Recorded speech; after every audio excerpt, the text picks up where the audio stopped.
Cox and her daughter, 16-year-old Shannon Turnowitz, are suing Shannon's father, Mark Turnowitz, for the insurance money he received from a vehicle she totaled.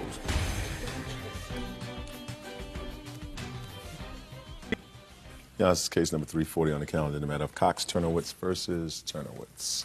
Parties have been sworn in, Judge. You may be seated. Thank you. You're welcome. Your last name is Cox, is that right? This is your former husband, this is your daughter, and your daughter. Yes. I assume you've been divorced for a while, you have 2 children, your son lives with you, your daughter lives with you. Yes. Yes. And I would have assumed before this car incident that everybody got along reasonably well. So, Daddy wanted to do a good deed, and he bought you a present for your 16th birthday. Yes. Bought you a car. Yes. A new car. Yes. That's some good daddy. According to your complaint, Miss Cox, the arrangement was that he would carry the insurance on the car. It was in his name. It can't be in your daughter's name because she's a minor. So he had increased insurance because now he's got another minor on his insurance. The insurance was something like $200 a month. Yes. Which your daughter paid. Yes. And then you had an accident with the car was totaled. Yes, ma'am. Dad got the insurance money for the car. You feel as if that money was yours. Yes. And your dad says that the insurance money isn't yours. He bought the car. He wanted to feel as if you acted responsibly in the car, that the accident, as it turned out, was a result of, he believes, your negligence. And he's not buying you another car for a while, and he's not giving you the money for another car so that you can buy it for a while, because he's the daddy, and that's his prerogative. That's your defense. Yes. So I'm prepared to hear you, Miss Cox. Your Honor, prior to this whole incident, we've been best friends. To where I let his family live with us for 6 months while their home was being built. My new husband, they became very close, very good friends. They purchased a house, they sold the house. After they sold the house, they moved out in February of this year, 2006. They went on a spending spree. They bought 7 vehicles. They bought Shannon a car that they gave her and said it was because Shannon... No, let Shannon tell me.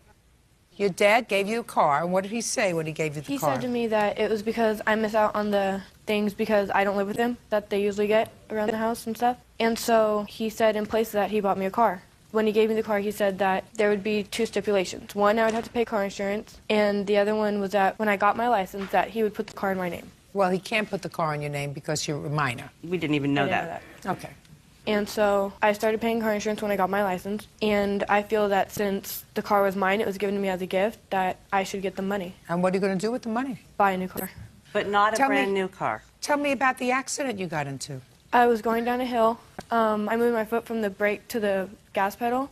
The gas pedal got stuck between my foot and the sandal. You were wearing what kind of shoes? Sandals. Flip-flops? Yes.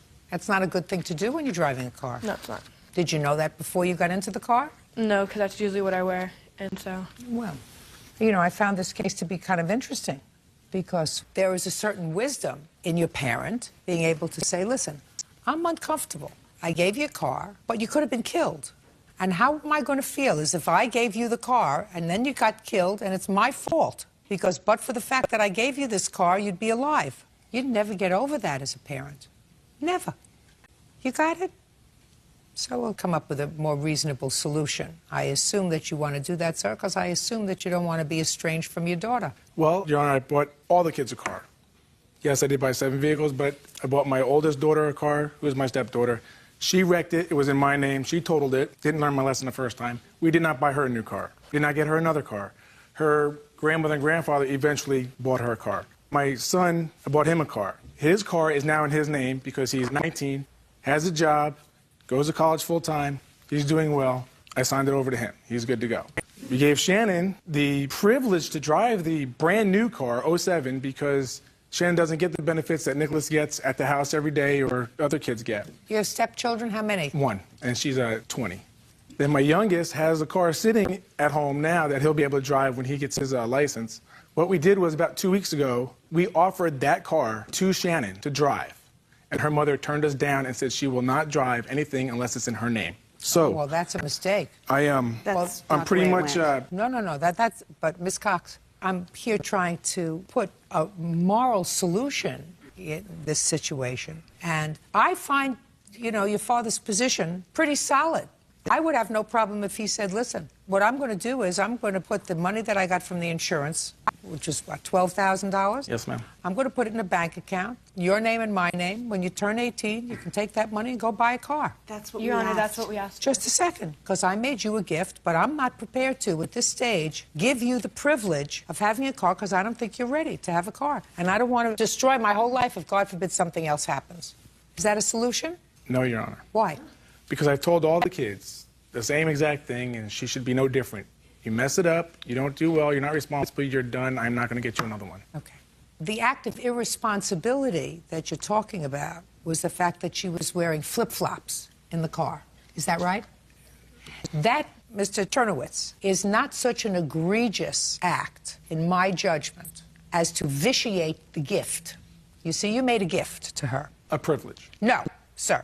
Sorry. Privilege. See, no, sir. Okay. Wrong. You made a gift to her, and you set certain conditions. And the conditions were you have to be responsible and pay the insurance. Certainly, if she had wrecked this car while under the influence of alcohol, while she was speeding, while she was out at 4 o'clock in the morning with friends and there was beer in the car, I would say absolutely vitiates the gift because it was a conditional gift. But now you're asking me to judge whether the wearing of sandals, flip-flops in the car is such an egregious violation as to say that she's irresponsible, and I say it is not. I'm on your side. I don't think that you have to replace this car right now, and I don't think that you have to give her the money right now for the car.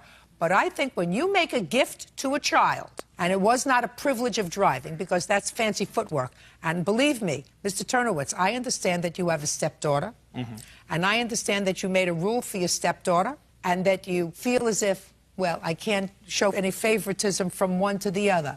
That comes under the category of too bad. Judge Judy continues in a moment. We're not talking to the wife. We're talking to him. I believe he's a real good guy. Maybe caught between a rock and a hard place when he gets home. That's not my problem. And later today, As I'm in the kitchen, my daughter comes out of my bedroom, and I all of a sudden heard the dog screaming, and the boys are silent. real cases, real people. Judge Judy. 16-year-old Shannon Turnowitz says her father, Mark Turnowitz, owes for the return of insurance money he collected on a vehicle she totaled. Mark claims Shannon is irresponsible. Mr. Turnowitz, you made a conditional gift, and the conditions were not broken. She paid the insurance on the car. You go to school? Yes, ma'am. You do reasonably well in school? Yes, ma'am. Get good grades? 3.333. That's pretty good grades. So you either have two choices, sir. Yeah, go ahead. She has no job, Your Honor. She can't pay for the car insurance anymore. Just And a I second. tried Just a second. I'm not asking you, sir, to get her another car now. That's not what I'm saying to I you. still have to pay insurance. I cannot drop her off my insurance because she is a minor. I'm not suggesting to you that you keep her on your insurance. I have to. Geico will not let me drop her unless I prove that she has her own insurance or she is on somebody else's policy. Mr. Turnowitz, you're not following me, sir. Just because she turned 16, I've had a lot of children that turned 16. Just because she turned 16, you don't have to be on anybody's insurance as long as you're not driving a car. And you're not giving her the car. I'm not suggesting But to she's you... allowed to drive, Your Honor. She has a license. She can get in her mother's car and go drive under my insurance. No, not under your insurance, under her mother's insurance. Well, then you have to put her on your insurance. Just a second. Of course. Okay. If you're not getting her a car, mother's got to put her under her insurance, and it's going to be an expensive proposition. Yes, it will. Absolutely, because now she's been in an accident where a car's been totaled. You are not responsible for keeping your daughter on any insurance. Okay. Finished. So let's try to work this out. Okay. You want to let her drive your car? Fine, but you better put her on your insurance, because otherwise, if something happens, you could lose everything that you own. Your Honor, when Mark's wife called me and offered me the other car, I told her, I said, there's two problems with this, Denise. First of all, it's a stick. She's terrified to get behind the wheel of a car as it is. We're not even dealing with that issue anymore. This goes towards the insurance part. I also told her, I said, Denise, if you take that money and you put it in an account somewhere in Shannon and Mark's name, and when she's 18, she can have that money to purchase her own vehicle, that's fine. I'll take her off your insurance and I'll put her on mine, and she'll drive my husband's truck. Just a second. That's exactly what I said. And that's Perfect. what I told his wife. Just a second. That's a reasonable solution. And it's a solution that... Your Honor, her answer to me was that she spent the money. Just a second. Just a second. We're not talking to the wife. We're talking to him. That was never brought to me, Your Honor. That was, we're talking to him. And he's a good guy. Maybe caught between a rock and a hard place when he gets home. That's not my problem. But he looks like a real good guy, and he looks like a guy who loves his children and wants to be a very good father. Doesn't want his children to be angry with him, and especially a child that's got a 3.33 average, who evidently both of you did a terrific job with. So, Mr. Turnowitz, I think that you should take that money and put it in a bank account so that your daughter will have a car when she turns 18. As long as she behaves responsibly and continues to do well, she'll be off to college when she's 18. And you feel as if, well, now you're on your way, just like your son's on his way. Is that a reasonable solution? Yes, Your Honor. Done. Thank you. Thanks, Your Honor. Parties are excused. You can step out. Shannon and I talked about it, and her final words to her father when he basically told her to go to, excuse my French, was, fine, Dad, I'm going to take you to court. I honestly don't think it was my daughter. I think it was my ex-wife pushing my daughter to do this. The friendship is gone. It depends on what happens. You know, I'm pretty much done with the two of them. You just said that our relationship was over. They got through some issues last year, and I'm sure they'll get through this one, too. And now the next case. All parties in the matter of Riggs versus Unger. Step forward. Daycare provider Amanda Riggs is suing former client Sue Unger for vet bills and daycare fees. Amanda claims Sue abruptly pulled her son out of daycare after he broke her Pomeranian's leg. Miss Riggs, you provided daycare for Miss Unger's son. How old was your son? When 4. And how long did she provide daycare for him? About 1.5 years. No problems. No. And then something happened. Something happened with a puppy that you had. And you want Miss Unger to be responsible for 1/3 of the vet bills because Miss Unger's son, who was 4, and another one of your charges, who was 4, injured your puppy? Yes, ma'am. And you believe it's their responsibility to pay for the vet bills? Only because the boys were breaking a rule. If it had been an All accident... right. You're going to tell me about it. Okay. Miss Riggs. What kind of puppy did you have? She's a Pomeranian puppy. How old? She's about 4 months old. And when did this happen? September 14th. How many children were you watching that day? 3. How old? 2 were 4, and 1 was 2. Your son's name? JT. And the other 4-year-old? Max. Was it JT and Max who were involved with this accident? Yes, ma'am. So tell me what happened. On September 14th, the older kids were able to play with the puppy, and they were running around in the yard, and the dog was having a great time with the older kids. The younger kids asked me if they could play with her. The younger kids, you mean JT and Max, the 2 4-year-olds? Yes, ma'am. And I said yes. And I took the puppy and we went to the playroom, and I was in there for 15, 20 minutes, and the boys played, and everybody was having fun. The dog was chasing them, and they were yelling, and the dog was barking at him, and everybody was having a great time. After about 15, 20 minutes, I went to the kitchen to start preparing lunch. The boys were kind of in and out of the play area, and there's a little nook off of my kitchen. I was aware of what they were doing at all times. I could hear them. I could hear everything that was going on. Everybody was happy and having fun. As I'm in the kitchen, my daughter comes out of my bedroom. She'd been watching Barney, and I went in there to turn the TV and the VCR off.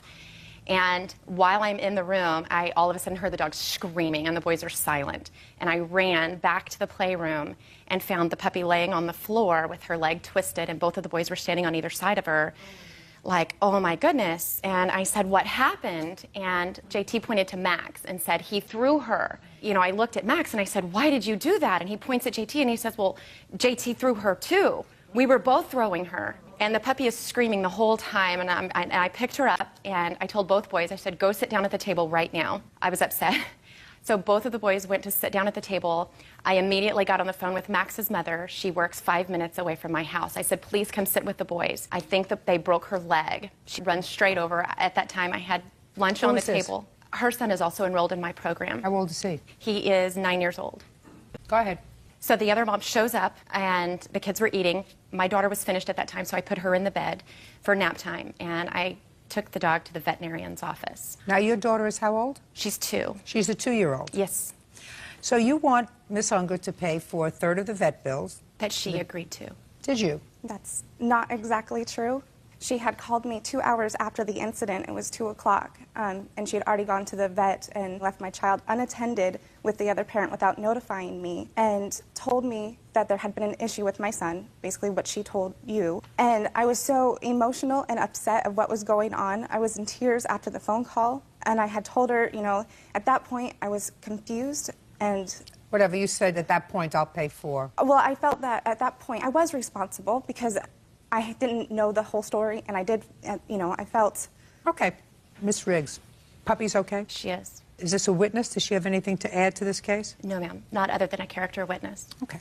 And Miss Unger ultimately removed her child from school, and you also, in addition to the vet bills, you want her to pay for the 30 days that she didn't give you 30-day notice. Yes, ma'am. When I got back from the vet's office, I called her to tell her what happened, and I told her the entire story. So she shows up early that day at 4 o'clock to pick up JT, and she asked for his blanket and pillow. And I said, okay, is he coming back?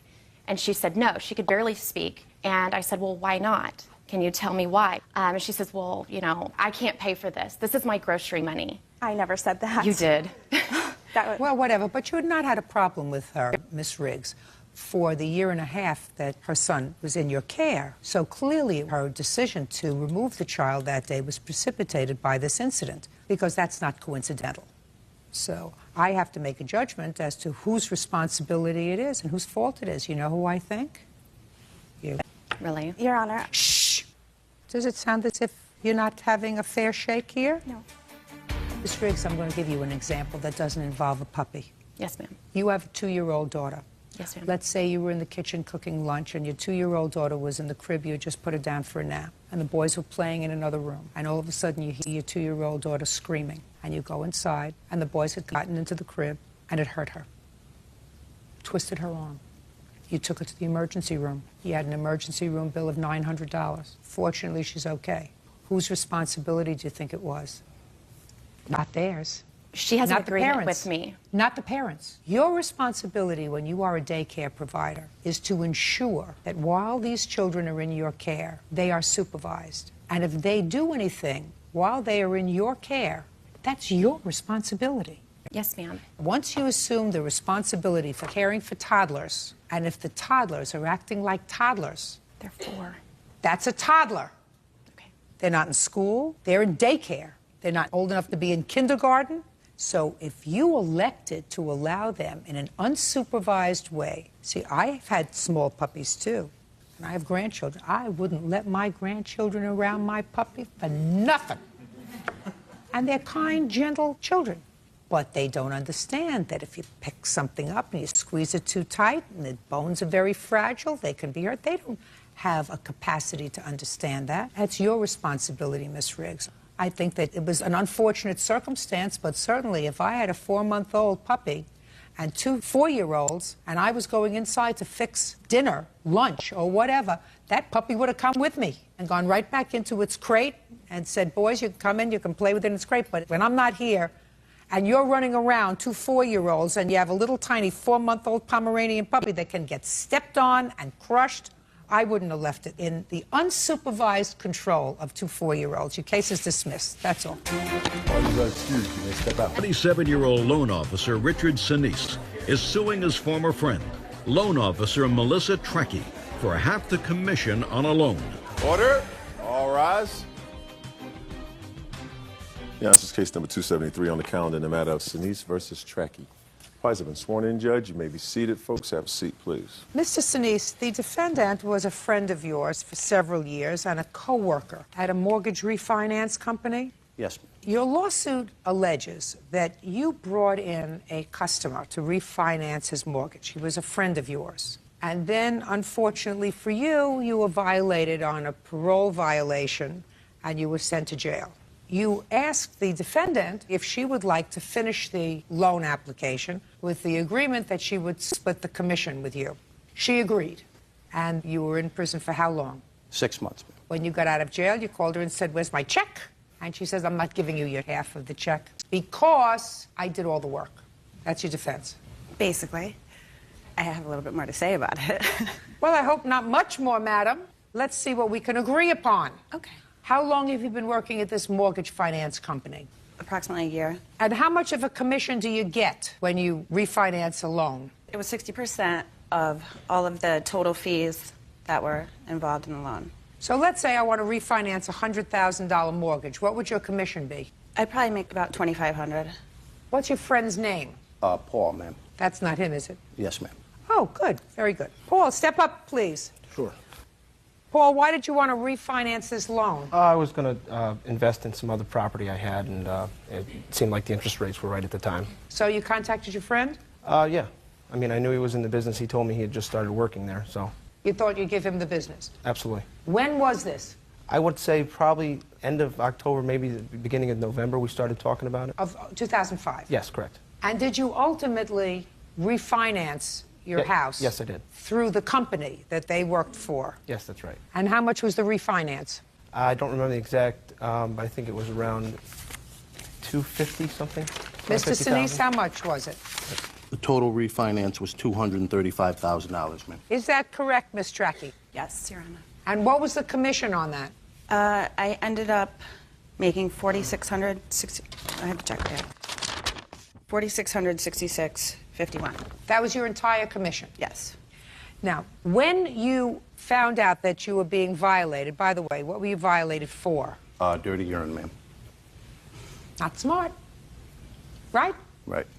When you found out that you were going back to serve the rest of your term, what was your conversation with the defendant? I had called the defendant that night, and I knew she was in financial hardship, and I could have used the money as well to make my car payments while I was away. So I asked her if she would be willing to finish the loan, and we would split the commission 50-50, and she agreed to that. Okay. The loan was completed, and you got no money. Correct. Okay, Ms. Tracky, now I'm waiting for the explanation. Okay.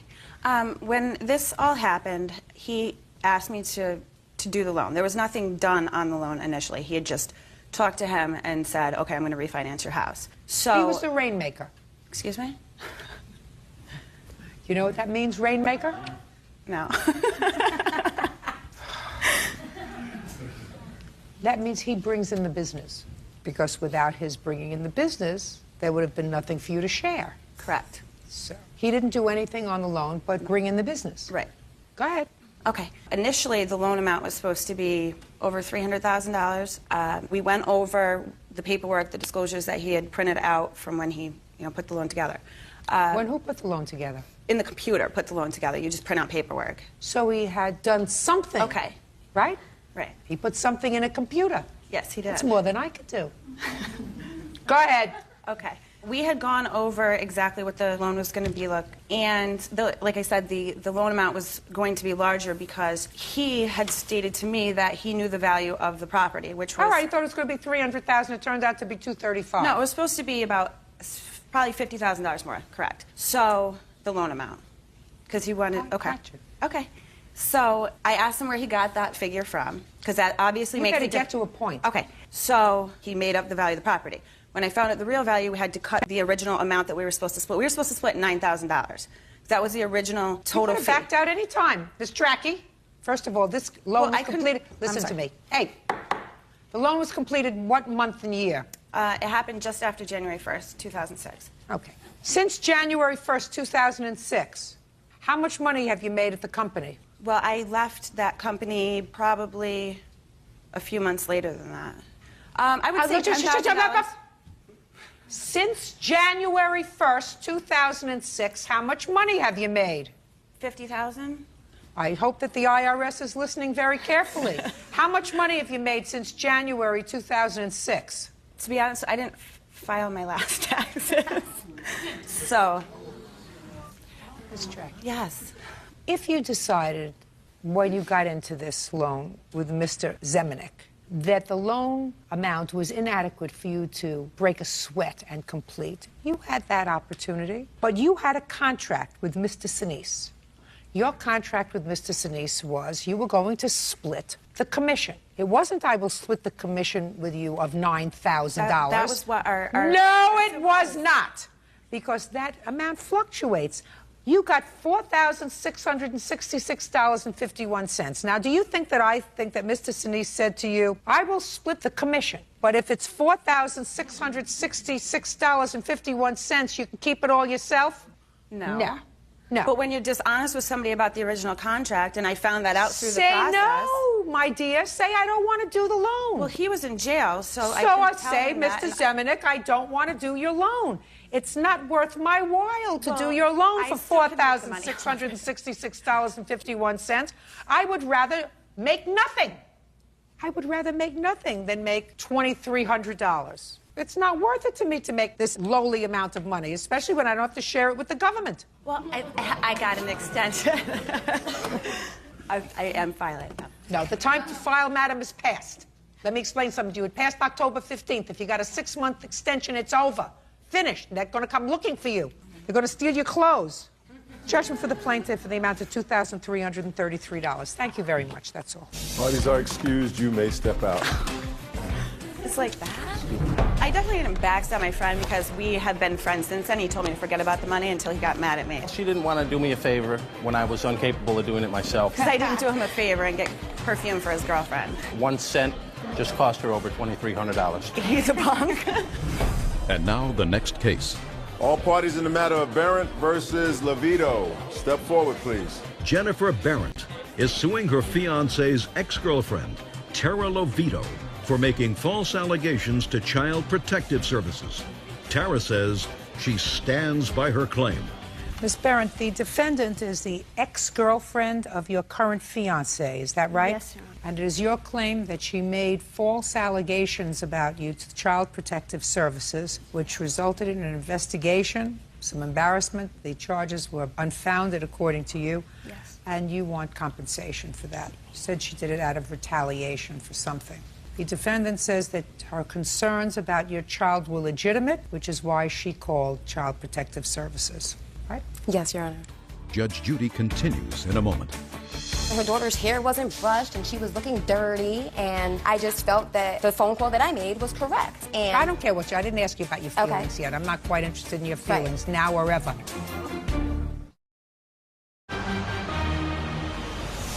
Real cases, real people. Judge Judy. Jennifer Barrett claims her fiance's ex-girlfriend, Tara Lovito, filed a false report with Child Protective Services. Tara insists Jennifer is a bad mother. Now, explain this relationship. She's the ex-girlfriend of your current fiancé. Yes, Your Honor. Do you have children with her current fiancé? No children, Your Honor. Do you have any reason to have contact with him? it's just that he calls me, no, Calls you how often? all the time. I just had to change my number recently because he calls me all the time. Did you know that? No, Your Honor. Okay. You called Child Protective Services when? This was about May, maybe April of this past year. And the reason I called was because I felt that her daughter was being neglected, and I seen her at numerous times pulling on her daughter. Her daughter was screaming, and there was bruises that were seen on her daughter. Okay. So I felt... Just a second. Miss Levito. That's not true. How many times have you seen Miss Barrett with her daughter? About 3 times. When was the first time? The first time was in Mamaroneck, New York, and it was... Date? January. January of '06. Yes. And what did you see? I seen her, and Saw her. I'm sorry? You saw her. Yeah, her daughter and Jennifer in Mamaroneck around like a whole bunch of guys, and her daughter was like just like dancing around and stuff like that, and I saw her like yelling at her daughter at one time. Okay. And how old is her daughter? I'd say about 7 to 8 years old. So you saw her yelling. Mm-hmm. When was the next time? Okay, that would probably be in like March. March of '06. Where did you see her? That was in Mamaroneck on the avenue, and she was pulling on her daughter, and her daughter was crying. Pulling her how? Pulling on her arm. And her daughter was crying? Yes. When was the next time you saw her? That would probably be in May of 2006, and that would be in Mamaroneck also. Yes? So I seen her pulling on her daughter again, and I seen that her daughter's hair wasn't brushed, and she was looking dirty, and I just felt that the phone call that I made was correct. And I don't care what I didn't ask you about your feelings yet. I'm not quite interested in your feelings now or ever. I just want to know what you saw. Okay. January, you saw nothing. March, you saw her pulling her arm. Mm-hmm. And in May, which was either before or after you called Child Protective Services, because you said you called them in either April or May. Right. You saw her pulling her arm. Yes. So it is possible that when you called Child Protective Services, you saw her once in March pulling the child's arm. Is that right? Yes. Now, it is my understanding, Miss Barrett, that you had had an altercation with the defendant's boyfriend. Is that right? Yes, Your Honor. Is this your boyfriend? Ex-boyfriend. Ex-boyfriend. But he was the boyfriend at the time? Yes, he was.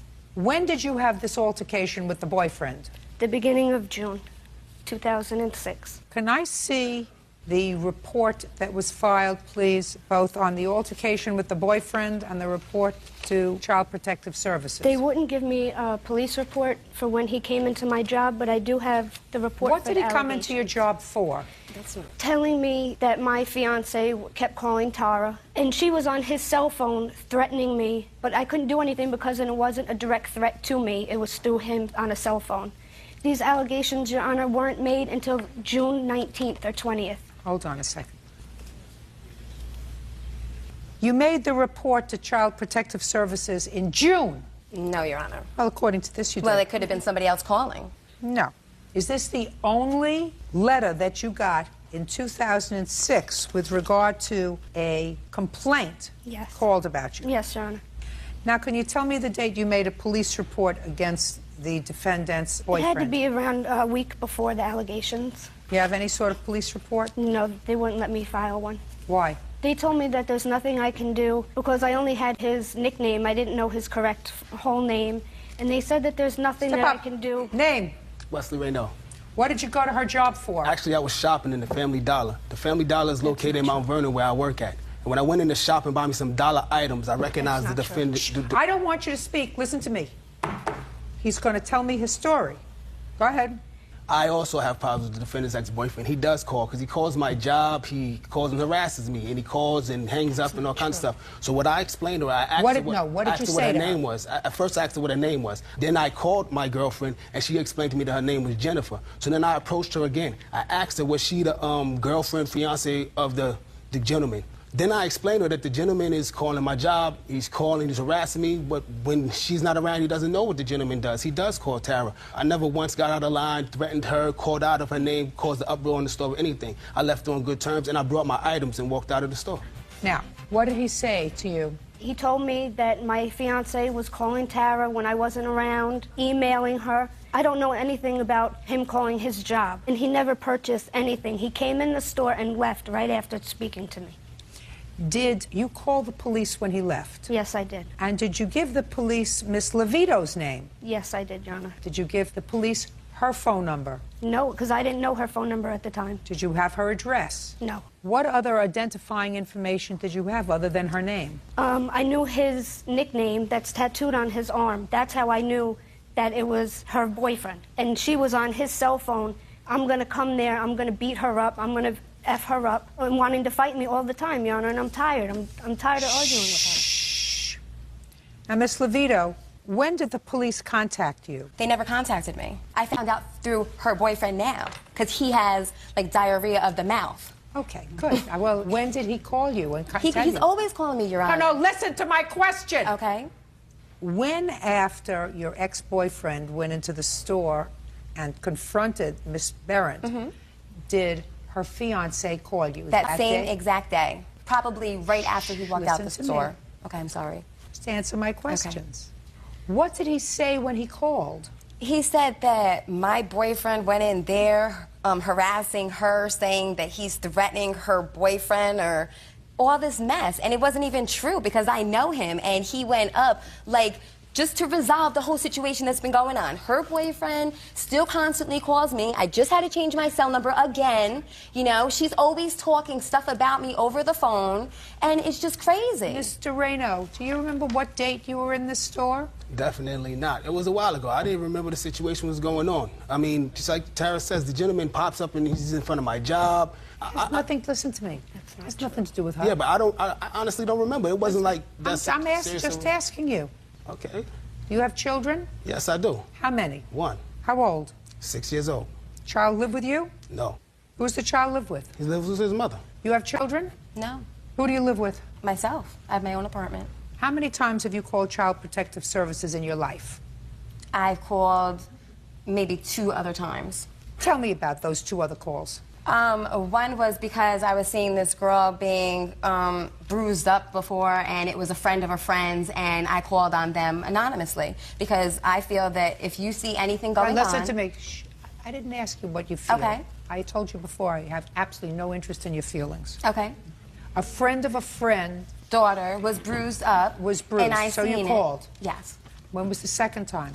The other time was when I was at a park and I saw the mother like reprimanding the kid and hitting the kid on the backside and everything like that, and she was just like shouting at the kid, and the kid was in tears, and the child wasn't even doing anything wrong because I was basically there from the time that the mother came till they left. So I called. How did you know the mother's name? It's known town. I don't understand that. It's a town that I know people in that were there with me that knew the person's name. So you asked them the Yes, person's they were with name. me, yes. Mm-hmm. You're making it up as you're going along, Miss Levito, but I'm enjoying this immensely, so I'm going to let it go on. I'm going to let it move on.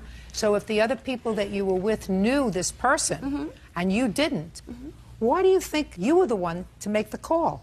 Because I don't even know if I can... I told you, I don't care about how you feel. What I'm asking you is, why would you think you would call as opposed to people who know this person? Well, I'm sure they did too, because they told me they were going to. Really? Yes. You're just making it up as you're going along, Miss Levito. No, I'm not. Yeah, you are. Okay. Yeah, you are. Okay. Okay. You're absolutely right. She called Child Protective Services on you because she was annoyed with you. She did it out of vindictiveness and malice, having absolutely nothing to do with what she saw, because according to the dates that she gave me, if I believe her, she saw you pulling your daughter by the arm 1 time. She's seen you in total of 3 times. So if her sense of civic responsibility overwhelmed her, that's going to cost her $2,500 because I think you're a vicious, nasty little lady. Judgment for the plaintiff in the amount of $2,500. That's all. Parties are excused and they step out. 27-year-old waitress Lydia Hope Ewing is suing her ex-boyfriend, Mark West, for an accident he had with her car. Mark claims the accident wasn't his fault. All rise. Yes, case number 17 on the calendar in the matter of Ewing versus West. Thank you. You're welcome, Judge. Parties have been sworn in. You may be seated. Ms. Ewing, it is your claim that the defendant owes you for an accident that he had with your car while he was driving your car with your permission, and some small utility bill from when he left the house and you were living together. Let's deal with the accident, please, and not this utility bill. All right? Okay. Good. How long were you living together? In December, it was probably about 9 months. Okay. Sir, let's start with you. When was the accident? Approximately December, I believe. You want to tell me what happened? Basically, she asked me if I could drive her to work because she was running late. Dropped her off at work, was driving to a friend of mine's house and was... Well, why were you dropping her off at work, sir? You were borrowing her car? She was late and... She doesn't drive? Yes, she does, but she was late. She had asked me if I could drop her off. Mr. West, if she's going to work and if she's late, why isn't she driving her own car? She could put her makeup on the car on the way to work. More time to get ready. Does that sound right to you? No. He wanted to borrow my car. His truck wasn't legal to drive, so it wasn't registered. Is that right? Yes, that's right. Well, why didn't you say that? That wasn't the reason I was driving her car. Well, sir, let me tell you what you just said to me a moment ago. You said you dropped her off at work and you were going over to see a friend of yours. Yes. Which means you had someplace to go. And if you couldn't get there driving your truck, which you clearly wouldn't use because it wasn't legal, you needed a car that day. I wasn't legal either, so me driving anything was not legal. You mean you had no license? Suspended license. Why is that? I was supposed to make my court hearing within 10 days. I thought it was 30. Make what court hearing? Court hearing I had for a ticket. What kind of ticket? Speeding. Oh. See how complicated things get? Why were you letting him drive your car if he had no license? I was under the impression that all of that was being taken care of. What do you mean all of it was being taken care of? What does that mean? He had more than one ticket, and I assumed he did. I was under the impression that it was taken care of, and he had asked me not to keep bothering him about it. I didn't realize he was going to be driving my car all over town like that. I don't care if he drives your car from here to the end of this room. Driving all over town isn't the issue. Right. Driving at all, getting behind the wheel of a car and turning on the ignition is the problem. So, Miss Ewing, you knew that he had no license. Yes, ma'am. Okay, let's get to it. So you let him take you to work, go visit his friends, come back to pick you up, and you knew he had no license. I just want to get things straight. It would be so easy if I could get this without, like, pulling teeth. All right, Mr. West, so you dropped her off at work and then you went to your friend's house. I'm waiting for the accident. On the way to my friend's house, I was rear-ended. Did you get out of your car? No. Why not? Because I had no license. Didn't you get out to see if maybe somebody was injured? I was the one rear-ended. So what? I mean, common sense would say, listen, if you were rear-ended and caused almost $3,000 worth of damage, according to her, somebody might have been hurt in the other car, even if it was their fault. Keep going. I'm getting more fascinated with this story. The damage didn't look near as bad. It looked like it just needed a new bumper, and we had agreed. He had said that he would pay for a new bumper. A month or two later, he still had put it off. And you're driving the car? Yes, ma'am. And he's driving the car? No, that was the last Never time. drove the car after that? No. Is that right? Yes, ma'am. Okay. The next month is when he moved out. We were bickering back and forth, I guess, but he was obviously not going to pay for the bumper. So I took it in to get an estimate for the bumper. The damage to the car apparently isn't something that you can see. It's damage more to the frame and underneath the car. The trunk pan is rippled. There's dents, or not dents, but dimples next to the sunroof from the impact of the accident. And what? Dimples to the sunroof?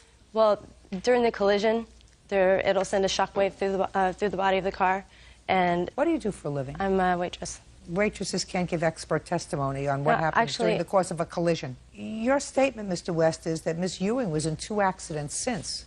How do you know she was in another accident with the car? All I know is that she obtained new rims because she had damaged one, and the other was pretty much just hearsay.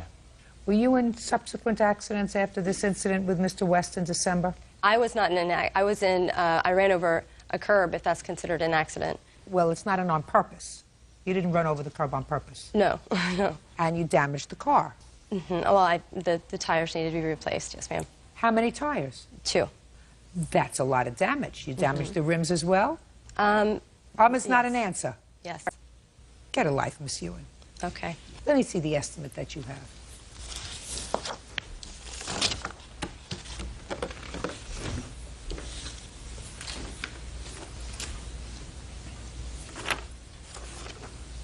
Replace bumper cover, $284.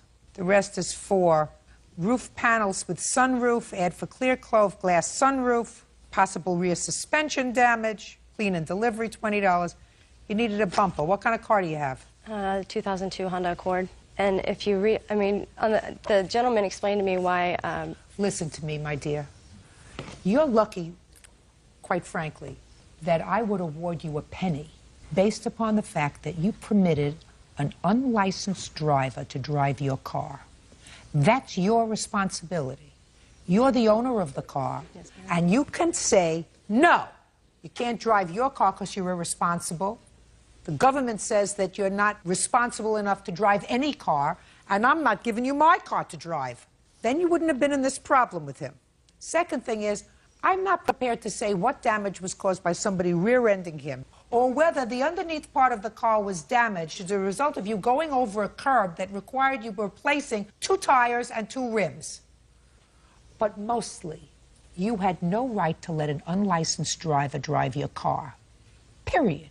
End of discussion. Okay. This court is going to award you $200.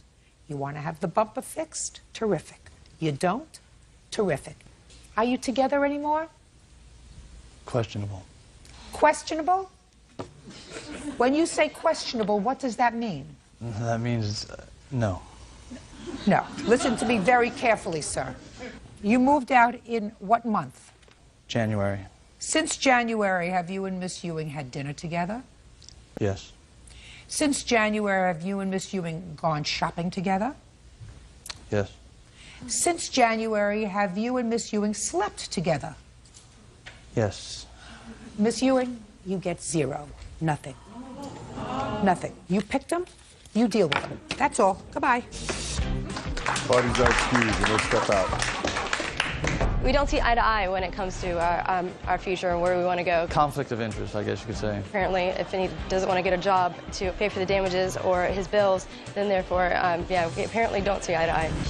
Get to the card, Mr. Livingston. Yes, ma'am. This was really weird. I called her. Get to the card, Mr. I'm going to get to the card. You said that I was interested. I spent 2 nights over there. Mr. Livingston, I'm getting older by the second, sir. Real cases, real people. Judge Judy. The next case. All parties in the matter of Livingston versus Goebel, step forward, please. Electrician David Livingston is suing his former friend, 29-year-old nurse's assistant Kimberly Goebel, for a series of unpaid loans. David says he met Kimberly on the internet, and she played him for a fool. Mr. Livingston, it is your claim that the defendant, who you met on the internet and had started a relationship with, owes you for 2 loans that you made to her. Correct. How old are you, sir? 40? Ever been married? Yes. More than once? No. How long? Well, a little over a year. Long time ago? Yes, 13 years. So you've been single ever since? You're looking for the right girl? Well, one day. She's not it. I understand that. It was never that way, Your Honor. No. I'm just telling you. Right. She's not it. When did you start communicating with Miss Goebel on the internet? It was about June or July of last year. And when for the first time did you meet her? Probably about a month after we started talking. Of 04? Yes. Where did you meet her? We first met, she needed some stuff. She needed some feminine stuff. And so she asked me as a favor, as a friend, and I went and took her some feminine materials. That's the first time you met her?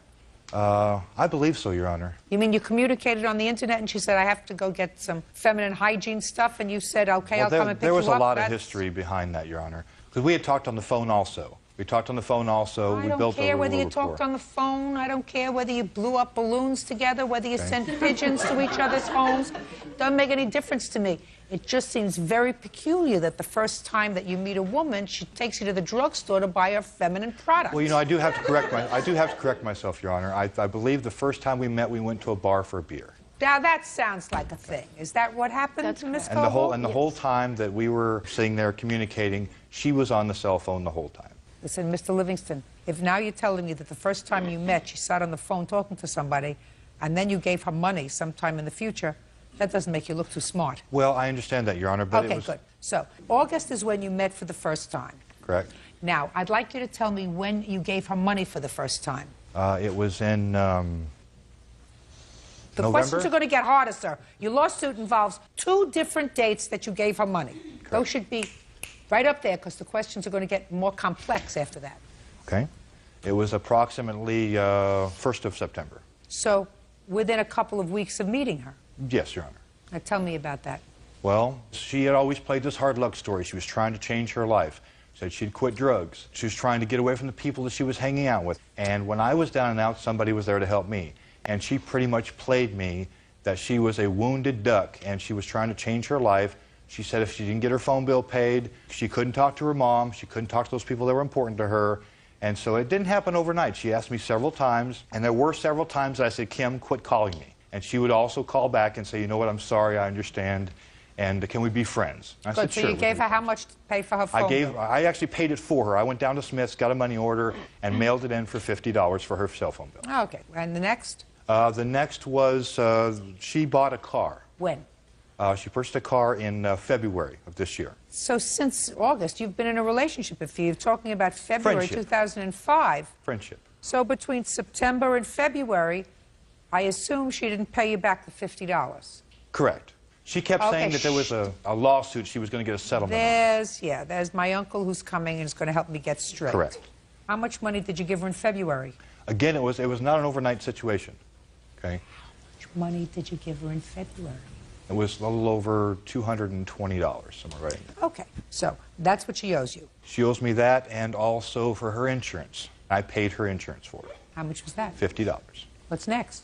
Well, basically what happened is that her birthday was in March, 2nd of March, and I called her. She is trying to make this into a relationship gone bad. It is not a relationship gone bad. She made a verbal promise to me, and that's all that matters. I did buy her something for her birthday. I bought her a necklace that said Friends on it. Okay, I since took it back to Walmart.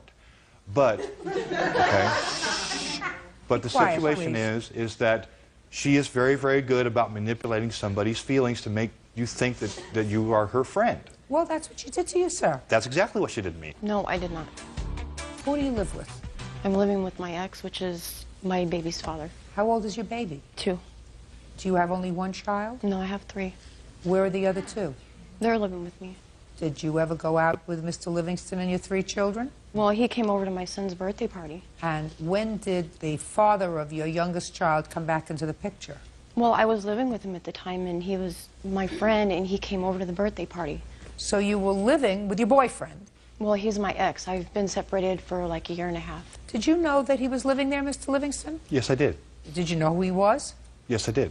And what I asked her is, I said, I have never in my life heard a situation to where a girlfriend and boyfriend break up and they're living together. Why is he living there, Kim? She says, because if I don't let him live there, he is not going to let me see my child. He's going to withhold my child from me. Your Honor, I come from a situation to where my ex held my children from me, and I was sensitive to that. Okay? Mr. Livingston. Yes, ma'am. It sounds to me you were a little bit smitten with the defendant, because otherwise you wouldn't have even asked that question, right? So it sounds to me as if that is not was... true, Your Honor. She was trying to better her life, and she could not better her life when he wasn't working, he wasn't paying for groceries, he wasn't doing anything but sucking her Mr. Livingston, dry. if you want to be a benevolent guy, and if you want to be a mentor, there are kids there in the Boys and Girls Club that you can mentor. I understand. You were mentoring Miss Goebel because you were smitten with her. No, ma'am, that's not true. Yeah, well, I don't believe that for a second. I don't believe that for a second, sir. I also got a call from her ex, and he basically said, what kind of trouble do you want with me?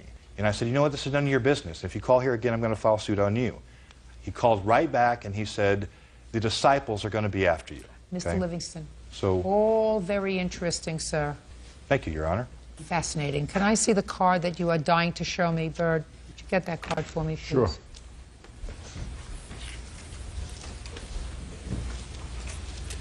May I explain that card, Your Honor? Yes. Your Honor, this card was...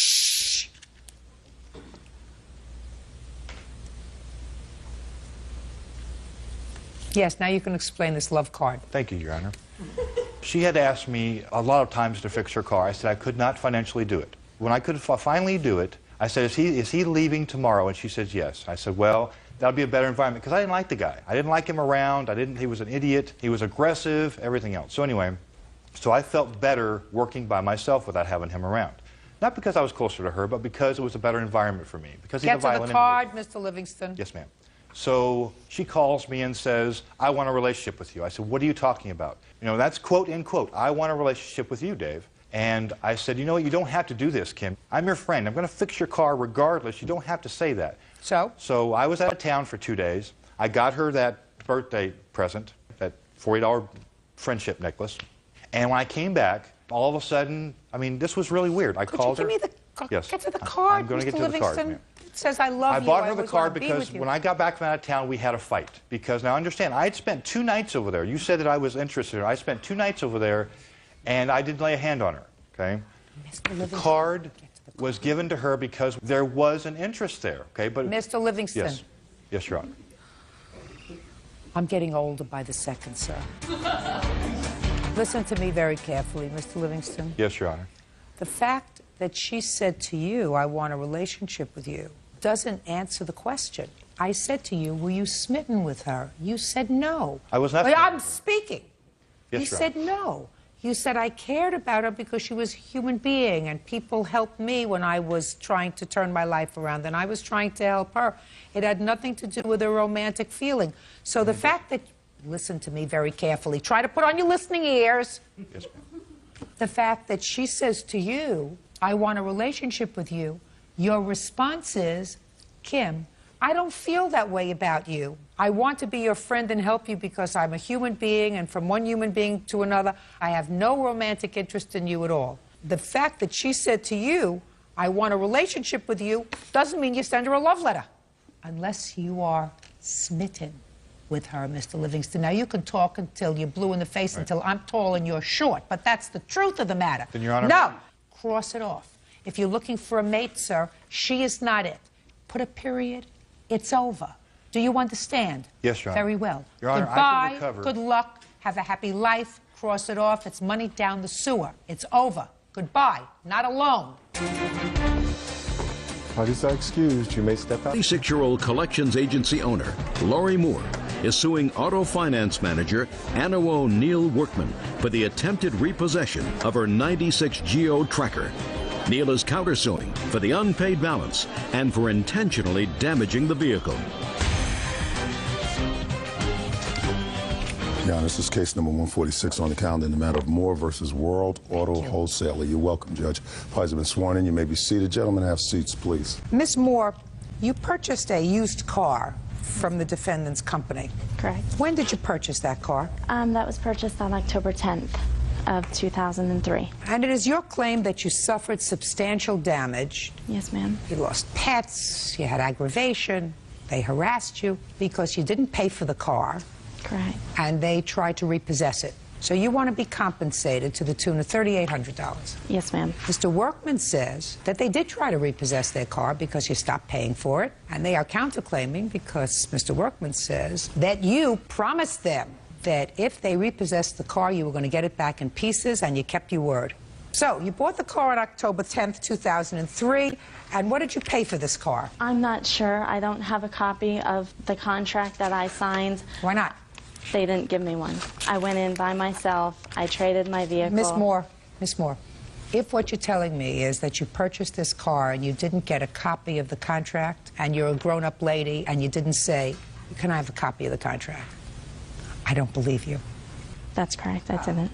I just want to know what you want me to believe, that's all. Can I see a copy of the contract, please? Mr. Workman, how long have you been in business? Our corporation's been in business for 2 years. Okay, so you bought this car, and the amount of the contract was $4,894, and payments of $120 biweekly for 37 and a half payments. And the first payment was due on November the 22nd, 2003, giving you a little more than a month to start making payments. Now, did you take the car on October 10th? Yes, I did. And you drove it from his business to your home? Yes, ma'am. Did you drive it until the 22nd of November? On November the 6th, I had a car accident. With this car? Yes, I did. And what happened to the car? I accidentally pulled out into another vehicle. It did some damage to the radiator. On November the 7th, I called to tell him that I was going to be late. Just a second. You called to tell him you were going to be late with what? My payments. Why? Because I was making them early. I had already made a $200 payment. When did you make a $200 payment? It was shortly after I got it. He called them a pickup payment. What does that mean? Pickup payments, Your Honor, is basically what covers the taxes, the fees for their tag, et cetera, et cetera. Okay. You made a payment of $200 when? I don't have that date. I'm sorry. When? October the 18th. So on 10/18, you made a $200 payment. Is that correct? Yes, ma'am. Okay. So then you had a month to make your first payment. Right. No, Your Honor. What it is, she has 4 straight pickup payments. Mr. Workman, do you have another agreement that she signed? It's like a pickup payment schedule. Can I see that, please?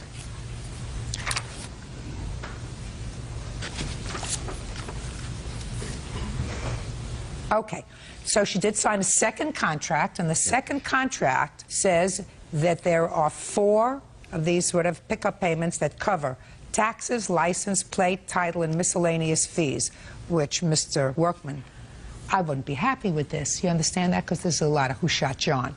You understand what I'm saying to you, sir? Yes, ma'am. This is sort of outrageous, and you understand what I mean when I say that this is hokum? We do that, Your Honor, because a lot of times they don't have the down payment plus for the taxes and title. Listen to me. What are miscellaneous fees? You got $400 there. We always charge what they call a delivery fee. What does that mean, delivery fee? It's prep fees, Your Honor. It's baloney. It's baloney. I just want you to know that I know it's baloney. Yes, Your Honor. And you know it's baloney. All right, but you got the car. Now, you called him up, according to you, and said, I'm going to be late with my payments. He's not your brother, your father, your husband, your best friend. He doesn't give a rat's behind whether or not you have problems. You bought a car, you took his car worth $5,000, and before you know it, lickety-split, you're not making payments. You pay $200, and then you say, Now, after you paid the initial $200 on the 18th of October, Miss Moore, yes, ma'am. And I want you to be a crybaby, after you made the $200 payment, the pickup I made payment... two pickup payments. Of how much? $200 a piece. Okay, so you paid a total of $400. Yes, ma'am. And when did you make the second $200 payment? It was, I believe, a week or 2 after. I'm sorry, I don't When did you make the second $200 payment? She only made 2 payments, Your Honor. That was the 18th, and the following week after that. So she stopped paid... making payments on the after that. I didn't ask anything else. I said, when did she make the second payment? She made the second payment on or about the 25th of October, a week later. Now, after the 25th of October, when did you make your next payment? I hadn't made another payment on it. Fine. When was the first time that they tried to repossess the car? On December the 2nd. Okay. So you missed the payment that was due on November 22nd. Yes, ma'am. And 2 weeks later, they tried to repossess the car. Tell me how they tried to do that. I was getting out of the shower. I heard a noise. I looked out my front window and saw a white car. I hurried, got dressed, ran outside, and saw Mr. Rios. This gentleman right here? Yes, coming around the back. I said... Is that right, sir? Yes, sir. Okay, step up. I said, excuse me, can I help you? I didn't know who he was. He said, I'm here to take the vehicle. I said, no, you're not. Why I had said that was I had talked to Neil. He said it wouldn't be a problem. So I was kind of confused because Neil had told me it was okay to see Mr. Rios there. Is that right, sir? No, ma'am. She told me she was having financial troubles, okay? And what'd you say? And I told her we need a payment in here as soon as possible. Okay. That sounds more logical than if you say, well, I forgive you, you can make a payment when you can. We need the payment here as soon as possible. Is that the last conversation you had with her? No, ma'am. Did you call her back and say, listen, I've given you an extra week or so? No, ma'am. Why not? Right then and there, I knew she was going to default on the loan. Well, what made you think you have a Ouija board? Judge Judy continues in a moment. I took your car. I didn't pay for it. Yes. And unless you release the car so that we get the car for free, we're going to sue you. That comes under the category of major chutzpah. Real cases, real people. Judge Judy. Lori Moore says auto finance manager Neil Workman owes for the attempted repossession of her '96 Geo Tracker. Neil says Lori returned the vehicle in shambles. Now, she did in fact call you, sir, and say, I'm going to be late. And you said, well, we need a payment here as soon as possible. And within 2 weeks of the date the payment was due, Mr. Rios went to repossess the car. Don't you think it would have been good form to give her a call and say, listen, we're going to come to repossess this car unless you get a payment in here? We didn't start repossession procedures until December the 1st. What I'm saying to you is your first payment, sir, was due November 22nd. She had already made your 4 pickup fee payments. So we're not talking about a month or 2 months here. We're talking about less than 2 weeks. Yes, ma'am. 10 days.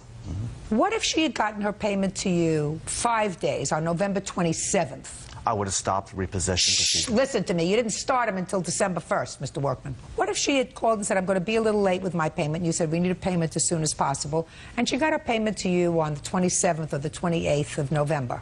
I would have never started repossession procedures. Right, because that's really not late. If you're 5 days late, people usually don't start repossession in 5 days, right? Right? No, ma'am. You start repossession in 5 days? Within 5 days, if they default on the first payment. Well, she really didn't. She made 4 payments. She made 4 payments, and one of them was for this bogus delivery fee. Right?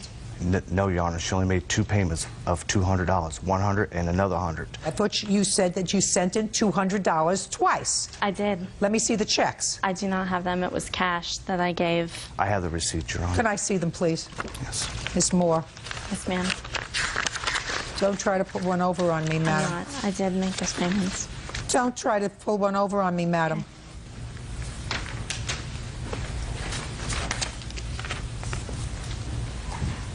Okay. She came in and she gave you $100 here on 10/25, and on 10/17 she gave you another $100. Absolutely right. You're a fibber, Miss Moore. You made 2 payments on the $400 pickup fee. You didn't make all the payments, so you were really far behind. Mr. Workman, you're absolutely right. I would have started to repossess the car, too. All right, so now on the 2nd of December, you've just come out of the shower, you look outside, you see Mr. Rios, he's going into your backyard to retrieve the truck, which he had a perfect right to do because you were delinquent in your payment. And what happened? Well, when I came out, I told him he needed to leave. And did he leave? No. He stood there trying to intimidate me. I yelled for my 4-year-old to grab the phone. I called 911. He took off running. Okay. When I walked around to the front of the gate, my gates were standing wide open, and 3 of our dogs were gone. The fence posts, because they had opened it so wide to get the truck out, were pulled out of the ground. One of the dogs came back, which belonged to my landlord, who lives in an apartment on the property. My dog did not come back, as well as one of his. All right. Now, the only reason that I have a question for you is, why didn't you just take the truck? I didn't take the truck because she was inside the car. As soon as she saw me coming in, she went and ran and got inside the car. I did get in the car because I was told that it was okay by Neil. Just a second. So you didn't take it because she was sitting in the car? Right. Now I understand. All right. What's next? We put the flyers up for a lost dog. I don't care about your lost dog, madam. Let's go. Let's move forward. Now, why didn't you pay for the car? I was paying for the car. I was out of work. You didn't, Miss Moore. You didn't pay for the car. You're right. I was behind, and I had plans on coming in. I told him that. After this happened, I sent him a letter. The dog was gone. We had the dog for 6 years. If he wanted the truck, why didn't you give it to him? Because I had invested so much money in repairing the top, the engine, the tires. I had over $3,000 in repairs already invested into this, as well as trading my vehicle. And I didn't want... He was there. He had a right to take back his property. You knew that you hadn't paid for the property. I was also told it would be okay. And after... No. He didn't tell you it would be okay. He did tell me it would be okay. No, I don't believe that. I believe that what he said to you was, we need a payment as soon as possible. I think it would have been right for him to call you and say, bring the car in, rather than sending Mr. Rios out to get it. So he tried to repossess the car on December 2nd. And you got into the car, which you didn't tell me. Yes, I sat in the But you didn't tell me. You said he ran away. So he didn't take the car. What happened He didn't take next? the car. I called Neil to say why. You know, you told me it would be okay. I was coming in on December the 2nd to make the payment. Okay, so now we come to December 2nd. Did you go in and make a payment December 2nd? No, I didn't. I sent him a letter saying that we wanted the lien released because of the fact that we had to put all the money into fixing the fence, replacing the landlord's dog, and our dog, which we had had for 6 years. So you told him in your letter, you have a copy of the letter? Yes, I do. Well, that you have a copy of. There you go. Thank you. It says, we are writing to request the release of the lien for your car, which means you want him to give you the car free and clear. Correct?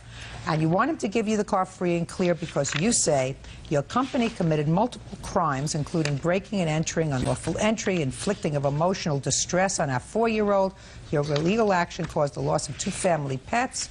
My landlord is preparing to sue you for the loss of his dog, breaking and entering. We have witnesses. You're asking that you release the lien within 5 days. Failure to do so will result in us filing a lawsuit, possibly criminal charges, and the loss of your dealer's license. So what you're saying to them is, I took your car. I didn't pay for it. Yes. You tried to come and get it. We don't like the way you try to come and get it. And unless you release the car so that we get the car for free, we're going to sue you. That's what, in effect, I know. In effect, that's what you're saying to them, Ms. Moore. Yes, because... All right. Well, you know, that's comes under the category of major chutzpah. That means nerve. Your Honor? I'm not saying that I like your tactics.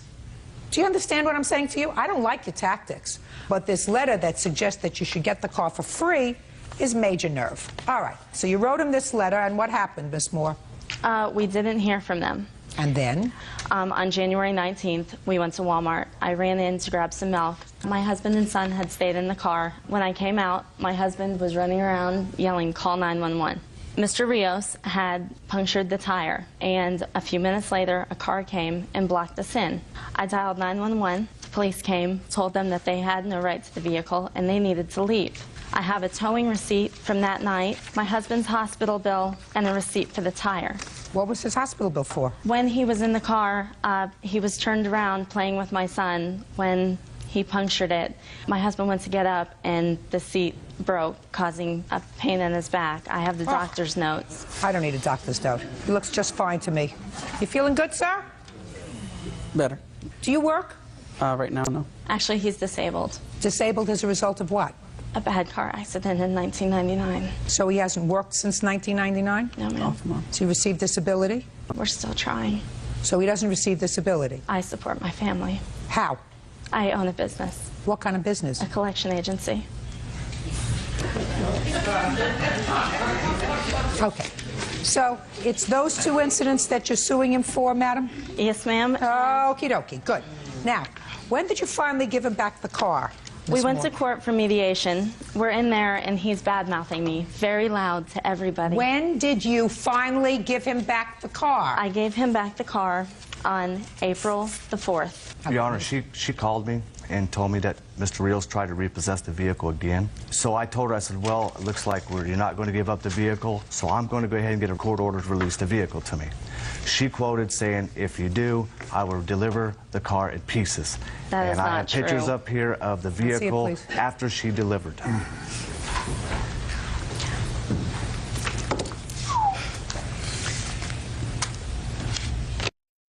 Are you telling me she delivered this car like this? Yes, ma'am. No. Yes, ma'am. Did you take pictures of the car the day that you returned it? No, I didn't feel it was There important. you go. Yeah, no. Would you show that to Miss We Moore, had an please? officer escort us because of all the problems that they had given us. Oh, well, then This let me see company- that. Let me see that police report. That is not the vehicle that we delivered. It had some damage to it, but that is not the condition we returned that vehicle in. Mr. Rios has been in prison due to operating chop shops. Shh, don't go there. Don't go there. You didn't do the right thing, Miss Moore. You have to come to court with clean hands. This, madam, is not an illegal repossession. You enjoyed this car for 6 months without paying for it. Your Honor. Miss Moore, and Yes. you can't do that. You buy something, you pay for it. If you don't pay for it, the company, even if you're dealing with people that are questionable, I mean, I don't like this contract, and I told them I don't like this contract, but you're a businesswoman, you have, according to a collection agency, yet you want me to believe, Miss Moore, that you purchased a car, and I didn't take my receipt, and I didn't take a copy. Miss Moore, I'm sympathetic only marginally with you. You didn't do the right thing. You purchased a car, and then you sought to get it for nothing. Now, I'm not 100% positive that this is her car. I mean, I have a VIN number here, and I have to be able to see that this is the same car. She says it's not. This isn't the same way she delivered it. I'm not so sure because Miss Moore fibs. Your She Honor. What? When we went to court for it, the judge, because they filed to sue under a false name, the judge gave them 30 days to amend their suit. That was on April the 28th. They didn't refile again until after I filed my lawsuit. How And, come Your you Honor, didn't do? Shh. How come you didn't do it? What we was going to do, Your Honor, is just write it off as a bad loan. Well, then maybe that's what you should do, sir. Maybe that's what you ought to do. You had 30 days in which to refile. You didn't do that. So you are bound by this judge's order. As far as your complaint is concerned, Ms. Moore, you buy something, you pay for it. You're in business. You know that. You wouldn't like it if, in your business, if you collected a fee from somebody and the business that you collected a fee for didn't pay you. What would you do? What would you do? That's how you're in business. That's how you support your family. I have laws that I go by, and I have never let... One of the basic laws, madam, is if you buy something, you pay for it. Otherwise, it's called stealing. Your case is dismissed. That's all. Parties are excused. You may. 18-year-old student Jennifer Ravgiela is suing her ex-boyfriend, 23-year-old fast food worker Raymond Roberts, for the return of money meant for her prom, an unpaid loan, and the return of property. Raymond is countersuing for a false restraining order. Order. All rise. Your Honor, this is case number 30 on the matter. Okay, Your Honor, this is case number 30 in the matter of Ravgiala versus Roberts. Thank you. Get a little tongue-tied now and then. The parties have been sworn in, Judge. You may be seated. Ma'am, have a seat. What's your first name? Jennifer. How old are you, Jennifer? I'm 18. I just turned 18 3 days ago. Order. Happy birthday. Thank you. How old are you, Mr. Roberts? 23. What's your first name? Raymond. Jennifer, Raymond was your boyfriend. Yep. You claim he owes you some money. Not a whole lot of money. $300 some odd. Yep. You said he owes you the money for the following 2 items. You gave him $100 in which to put down as a deposit for the limousine for your senior prom. That's right. And you had an argument, and he kept the money, and he didn't take you to the prom. And you acknowledge that you kept the $100. I guess I did. And then you say that over the course of your relationship, you sold candy for school, and he took your candy money. And about that, Mr. Roberts says, she took me out for dinner, and we went places together. That's not true. I'm just telling you what he says. That's his answer. Then you say that he came to your house when you weren't home with a police officer and took a Christmas gift that he had bought you. That's right. Which was Supposedly it was a stereo. I did buy a stereo, but it was not a gift. a stereo that was in her house. A stereo that was at her house. And you took that and you want the value of that back, or the stereo back. Yep. You say it was a Christmas gift. Yep, it was. Now, Raymond says that you owed him money for a Sprint bill. That's not true. Just telling you what he says. And that he merely was collecting on that.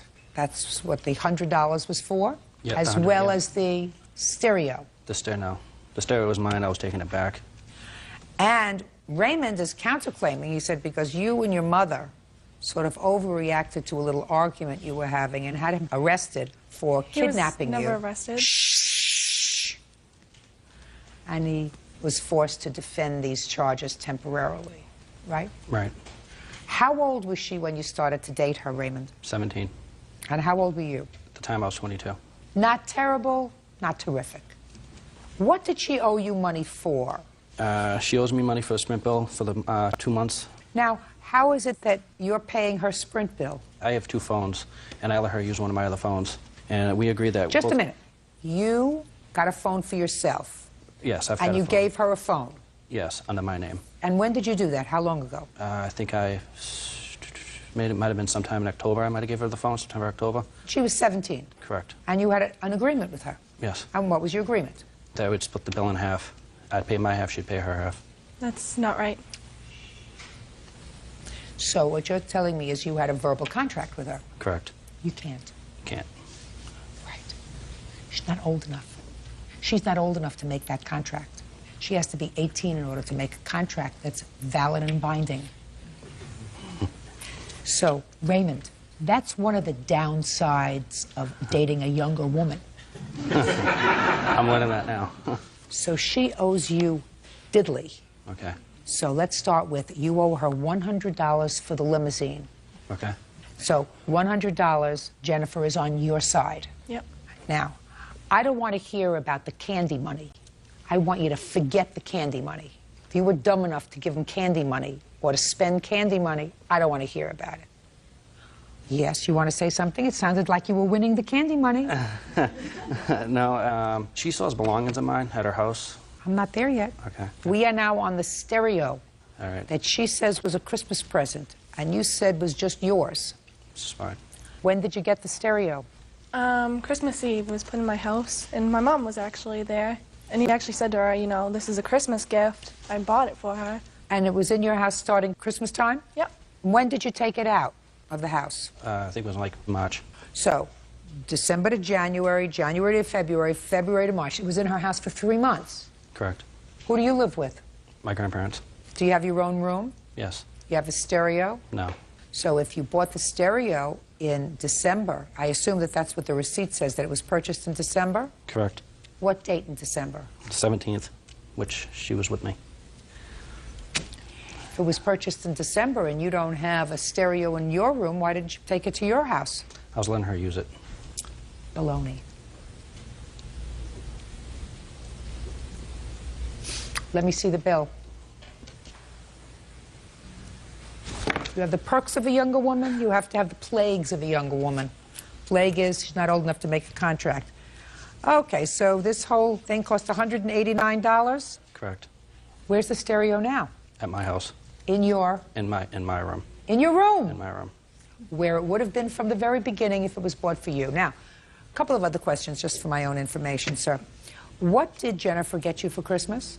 Electric shaver and a couple of shirts. A couple of shirts? Yes.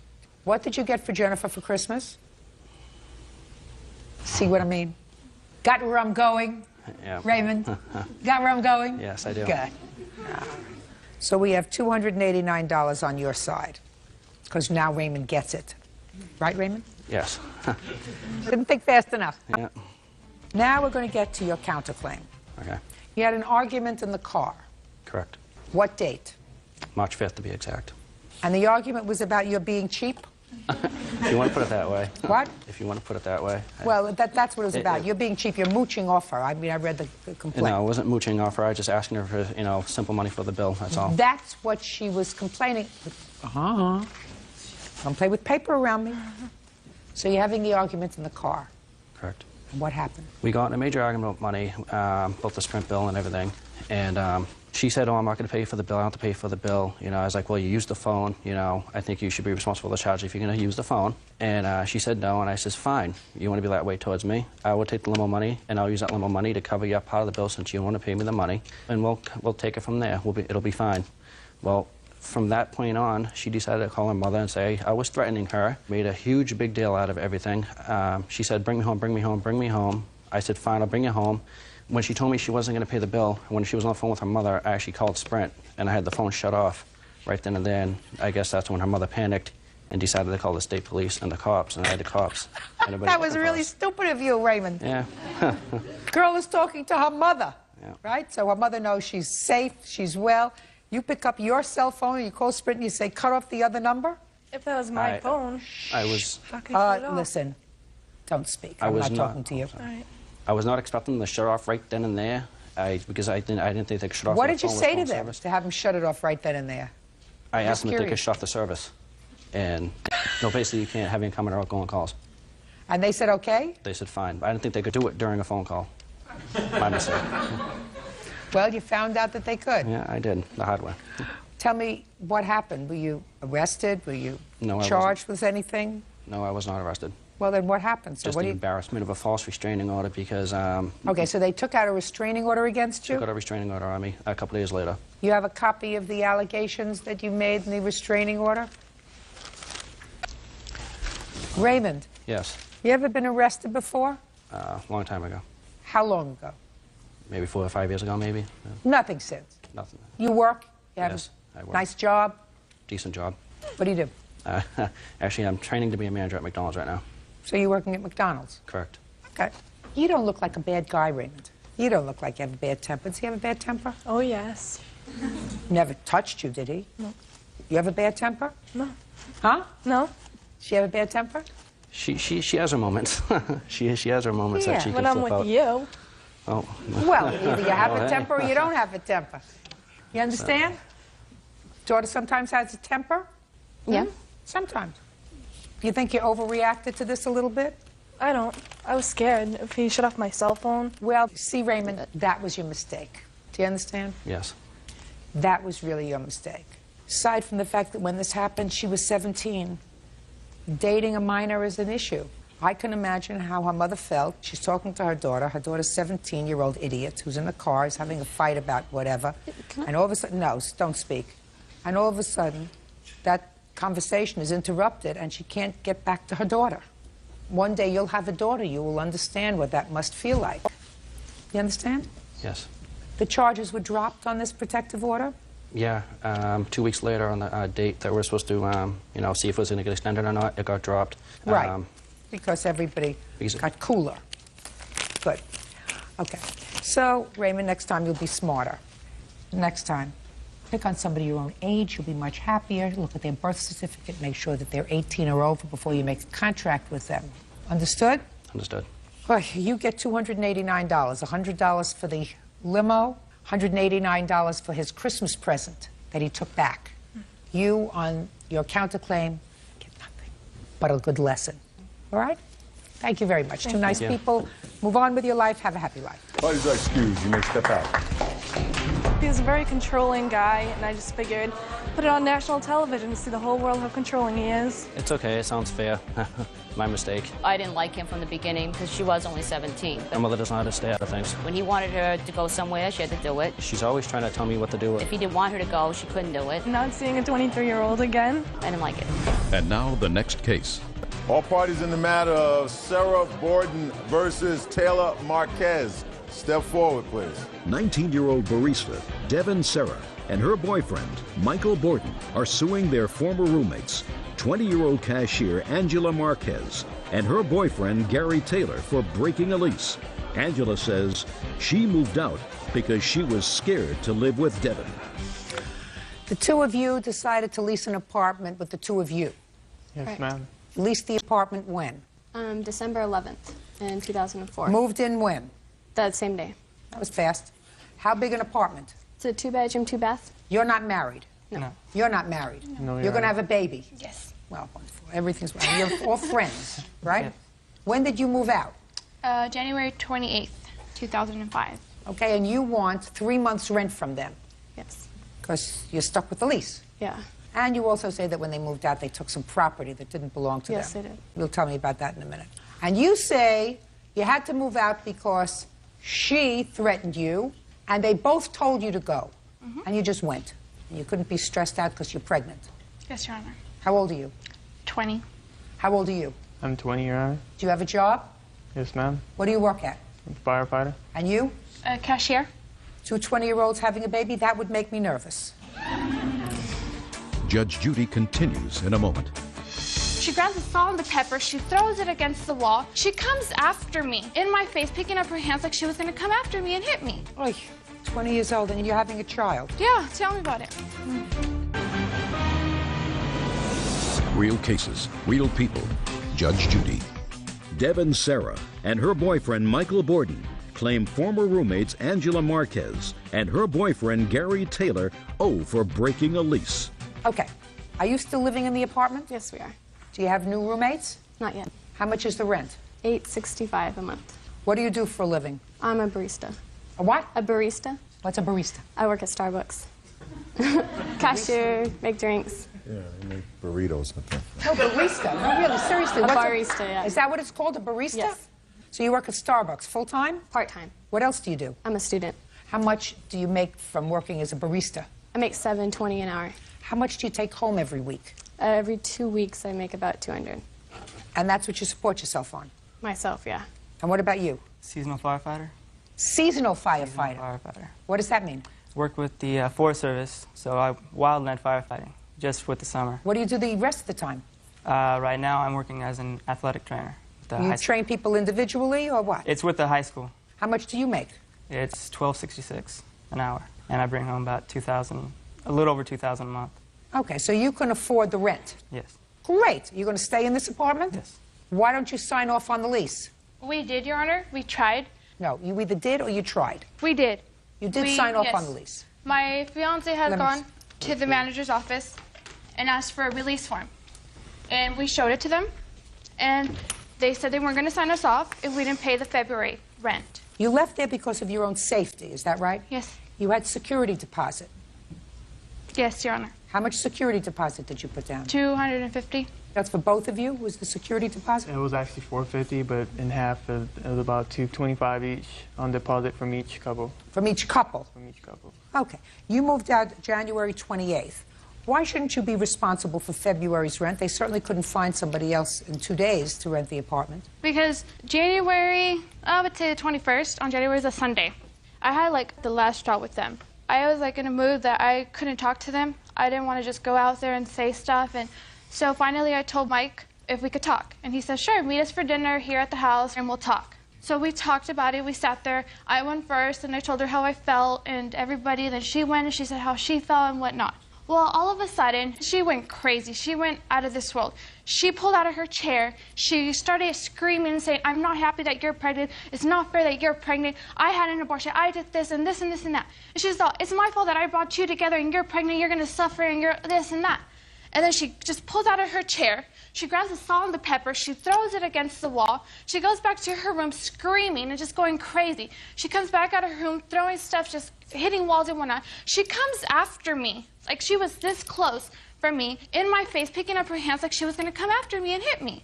Then what was she saying to you? Saying that she couldn't take it anymore. She didn't like living with me and Gary, that she hated the fact that I was pregnant, and she had to see me happy. She didn't want to see me happy. And I was like, okay, why don't you want to see me happy? Oy, 20 years old and you're having a child. Yeah, tell me about it. Now, why were you upset? We were all upset. I assume you were all upset. Yeah. Good. I don't want to be upset. Yeah. I don't want you to be upset. Where are you living now? We're living somewhere else now, in another apartment.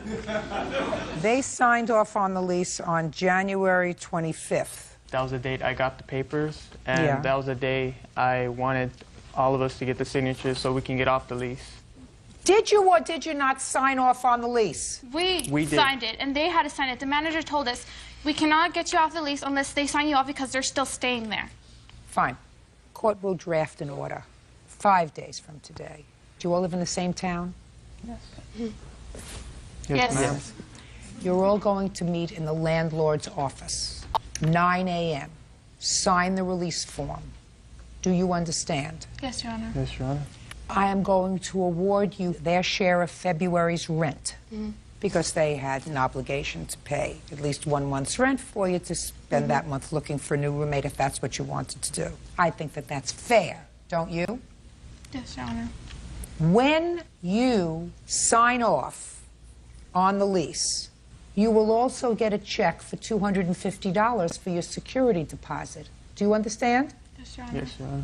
If you don't go there 5 days from today, I'm giving the plaintiffs the right to come back and ask for a judgment for the remainder of the lease, and they will take it out of your pay.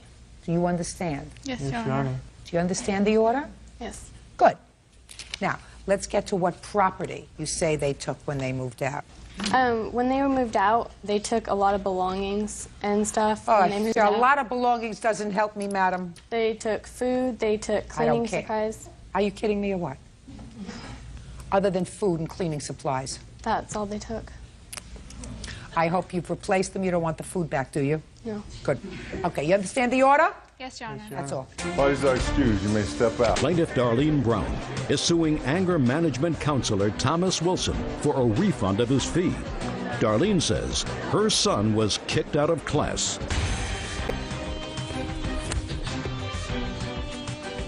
Yeah, this is case number 133 on the calendar in the matter of Brown versus Wilson. Parties have been sworn in. Judge, you may be seated. Folks, have a seat, please. Mrs. Brown, I assume that this gentleman here is your son, is that Yes, right? ma'am. The son who was directed by a court to take anger management classes. Yes, ma'am. And I assume that that was as a result of some sort of a domestic dispute? Yes, ma'am. Mr. Wilson runs the anger management program, and your complaint alleges that you paid for part of a course that your son did not take because Mr. Wilson wouldn't let him take it. And Mr. Wilson owes you $200. Mr. Wilson says that your son was disruptive in the class, that he failed to follow the rules, and that he does not refund money. Pretty much is what you're saying, is that right? Yes, Your Honor. Okay. Step up, please. Mr. Fugit, when were you directed to take an anger management program? I don't recall the specific date. Mrs. Brown, do you? Yes, ma'am. It was on 4/18/03. And that was a result of a conviction for domestic violence? Yes, I was convicted of a domestic violence charge. Was there any jail time involved? Yes, I believe there was. What do you mean you believe? I don't recall how long I spent in jail for that. I spent some time and I bonded out. I went to court and hired a lawyer, and I was convicted of a domestic violence charge. And then did you go back to jail? No, ma'am, I didn't. I was court ordered to go to a doctor and do a psychological evaluation, which I did, and I was directed to do a 32-hour combination class of anger management, 16 hours, and then a 16-hour domestic violence class, and that's what I attempted to do. Well, so what happened? Well, I attended the first 16-hour class. Which was what? 16 hours of anger management. Okay. So you attended the first half of the two-part series. Second part you didn't attend? I showed up for the first session of the second part of the series, Your Honor. And what happened? There was 4 or 5 of us, and we discussed what was going to be happening, and they showed a video where the husband comes home from work drinking, the wife's there, she wants to get out, go to her friends, she wants to go bowling, he's saying no, he doesn't like her friends, and he's being very verbally abusive to her and physically intimidating, and he slams her up against the drywall, and he draws back his hand like he's going to hit her, and they stop the program. And the instructor, Rick, asked us to please participate and comment on what it is that we saw. And 2 people that were in the class made their comments to it. It came to me. I told the instructor, Rick, that I found the class to be offensive, and I didn't see why I had to sit there and be subjected to that type of domestic violence inside of the class. Well, you were convicted of domestic violence. I was convicted of domestic violence, but I'm not a wife batterer. It was under a different circumstance. You didn't think that you were that kind of a batterer, so why should you be forced to watch that film? Is that really what you were saying? I'm trying to understand. The film wasn't offensive. The film is designed to be instructive. Correct. Now, if you found the husband's behavior offensive, that's a different story. I find the man's behavior offensive. So which one was it? The instructor asked me to participate in the class, and he asked me what I thought of the film. And I just primarily told him that I found the behavior of the man in the film to be offensive. And I'm not sure that that's what, I mean, that's not. I think that you're playing with me now, Jason, because if you said to the instructor, I found that the man's behavior was offensive, that's the right answer. So I'm not sure that that's what happened. Okay. Anyway, you were asked to leave. Yes, I was. So your mother paid for the class? Yes, ma'am. He was asked to leave the second class. Is that the $200 you want back? Yes, ma'am. And? He was asked to leave, and we sent a notice to the probation officer indicating that he was uncooperative, he didn't show any empathy. So sometime later, he was reordered. He was reordered to go back to the program? To go back to our program. Okay. And we agreed to take him back, but the condition was that he would have to repeat the anger management portion of the class. Was there any reason you wanted him to restart the whole program? Because he didn't show any real evidence that he'd learned anything from the first phase of treatment. Okay. I would like to see the court order. This is the original court order. I want to see the court order.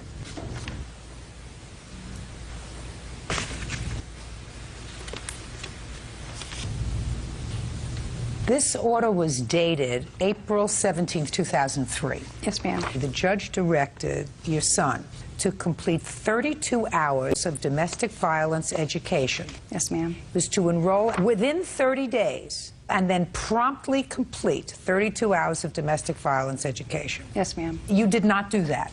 You enrolled, but you did not promptly complete. That's what the probation violation was for, and then Good! Then you belonged in jail. If that's what the order was, you see, I always had a problem when you got a third chance. As a sitting judge, I believe that we send the wrong message to people when they are convicted of a crime, as he was, and given an opportunity to remain at liberty under certain conditions. And then if you do not comply with the conditions, you're given another chance, which is really what happened. If I were the judge in that case, his behind would have been behind bars and he would have been resentenced. He doesn't get a chance to say, I'm a victim, I don't belong in this place, I don't belong watching this domestic violence film, it offends me. I don't give a rat's behind whether it offends your son or not, madam. I don't. May I say something? I'm going to finish. Okay. He did not promptly complete 32 hours because he didn't like the first movie. And he was asked to leave. He was disruptive to the program. He doesn't have an option. That's part of anger management. Don't you understand? That's part of the drill. You have to stop making excuses for your son. It's part of the drill. He doesn't get to choose his punishment. I don't care if they showed movies of somebody shoveling crap into a fan. And he found it offensive. That's what he does. And then when he's court ordered to go back to the program, what you're saying is, well, he completed the first 16 hours. He shouldn't have to complete that first 16 hours again. He should be able to go for the second 16 hours, right? The court order says he just has to complete 16 hours of domestic violence. Let me see it. the judge found that I completed the first 16 hours. Let me see it. When I went back to court. Let me see it. I also have audio. Shh. Okay, in August we went back, and right here it says you were to enroll in and then promptly complete the remaining 16 hours of domestic violence. That is true. Did you get a copy of this? I did, Your Honor. So? I mean, I wouldn't have done it. I disagreed with the court, Your Honor. You can't. Unfortunately, Mr. Wilson, I disagree with the court, too. You can't. Okay. I would have put his behind in jail, because one of the problems with domestic violence is, and anger management is, you have to show that you can control yourself well enough to do certain things even if you don't like them. You don't like your wife, you don't like her behavior. This was your wife, wasn't it? This woman that you're supposed to stay away from, Jessica? That's my ex-wife. Oh, your ex-wife. That's a not wife. what I was convicted of. That was. Well, have no contact with her. You mean they just picked her name out of a hat? That was because of a divorce and a similar circumstance. You mean they just picked Jessica's name out of a hat to put on this order twice? 2 times. They said, stay away from Jessica. Maybe I didn't understand the question, Your Honor. Well, did you commit domestic violence against anybody else except Jessica? Yeah, that was the charge. Somebody else or Jessica? It wasn't against Jessica, Your Honor. Who was it against? I'm not exactly sure. I was. Shh, come on. I was having problems, and she went over to her brother's. I went over there, and I had my infant son in my hand, and I was trying to talk to my wife. And I walked around to the front of the house, and her two brothers and her sister was pulling my child out of my arms. Listen to me. I'm not getting into that. Were you convicted after a jury trial, or did you plead guilty? I had hired a lawyer, and it was... Listen, I asked you one question. I was convicted of a domestic violence charge that did not Just a second. my wife. I asked you a simple question, and you're not listening to me, which is the problem that you have. I said, were you convicted after a jury trial, or did you plead guilty? Is that a hard question, Bird? No. Were you convicted after a jury trial, or did you plead guilty? I guess I pled guilty to it. I guess. Mr. Wilson, this is your problem, sir. You disagreed with the court order. I do too. But we live in a country that is ruled by law. And while I would have made him take the course all over again, the court gave him a break and said he only had to complete 16 hours of the domestic violence portion of the program. What happened to you after August when you didn't complete the program? I went back and reported it to my probation officer, and there was conflict. Earlier, and the probation officer said that there was obviously a problem between me and Mr. Wilson, but the VA wasn't going to violate my probation again under circumstances. I didn't have the money to enroll into another class to complete the class, so it's actually never been finished. What a travesty. I mean, it's a joke. You're ordered to complete a program. You don't complete the program. You're given another opportunity, because it doesn't say to complete 16 hours in his program. It says completed the other 16 hours. So in August of 2003, you were given a second chance, or a third chance, to be at liberty. And according to you, since August of 2003, you didn't have the money that was necessary to complete 16 hours of domestic violence classes. Is that what you're telling me? It was already paid to Mr. Wilson. I don't care. Are you telling me that you didn't have the money to comply with the court order? Is that what you're telling me? That's what I'm telling you. In a year and a half? You're a liar. In any event, you owe him $200. You can't second-guess the court. He would have found himself telephoning his mother once a week from a jail cell if it was up to me, but it's not. It's unfortunate that people laugh at the court system because they don't make orders that they are prepared to stick to.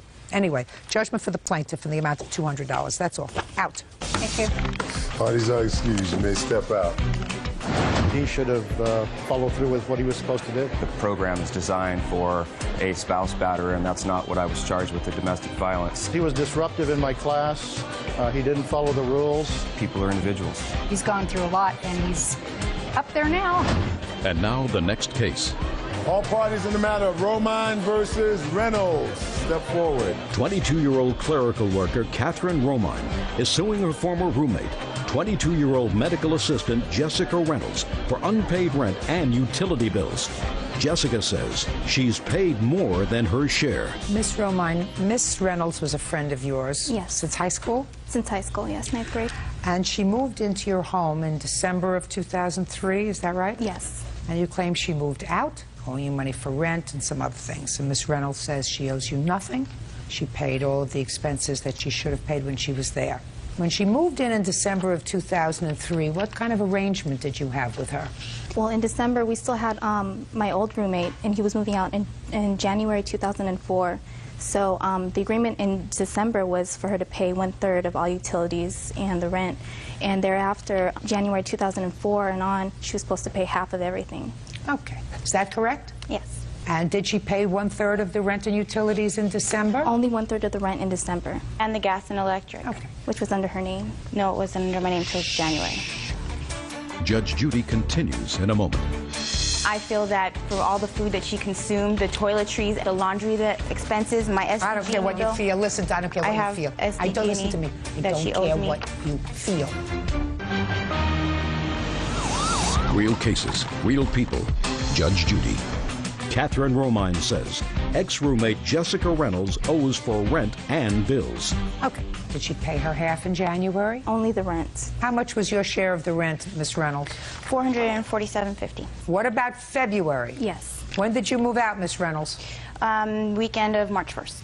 Is that right? She moved out February 29th, and she was supposed to move out on March 4th. So she did not pay those 4 days of rent. What 4 days? She had her 3-day notice on February 4th, and she was supposed to move out on March 4th, but she moved out on February 29th, and she did not pay the 4 days of rent that she was supposed to. So you want her to pay the rent for the 4 days into March 4th? Yes, because my witness, Karina Valoni, was supposed to move in right after Jessica moved out, which was March 1st. Yes. But she came into the apartment, and it was still cluttered with Jessica's trash. Step up. Were you taking over as roommate?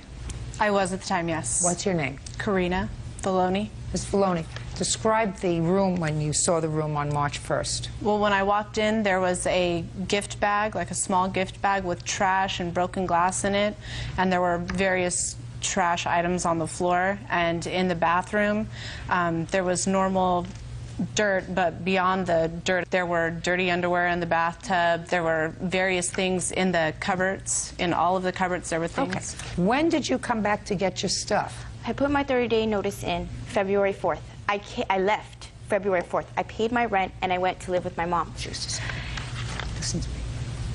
When did you get out all of your things? February 29th. So the things that were in the room on March the 1st was discarded trash. Is that what you're telling me? There wasn't.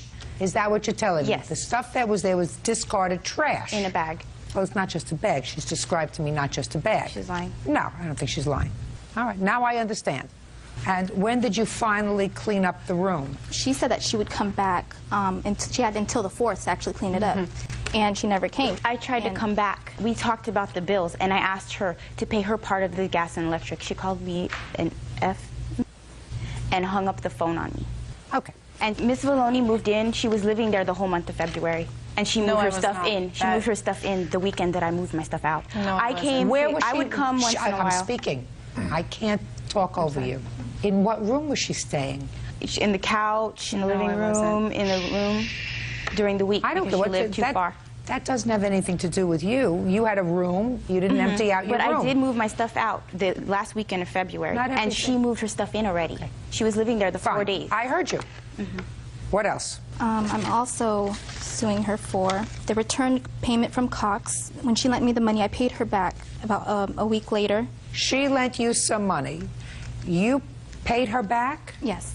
And what was she supposed to do with the money that she was lending you? Pay a cable bill for me. She offered. And how much was the cable bill? The cable bill was $315.98.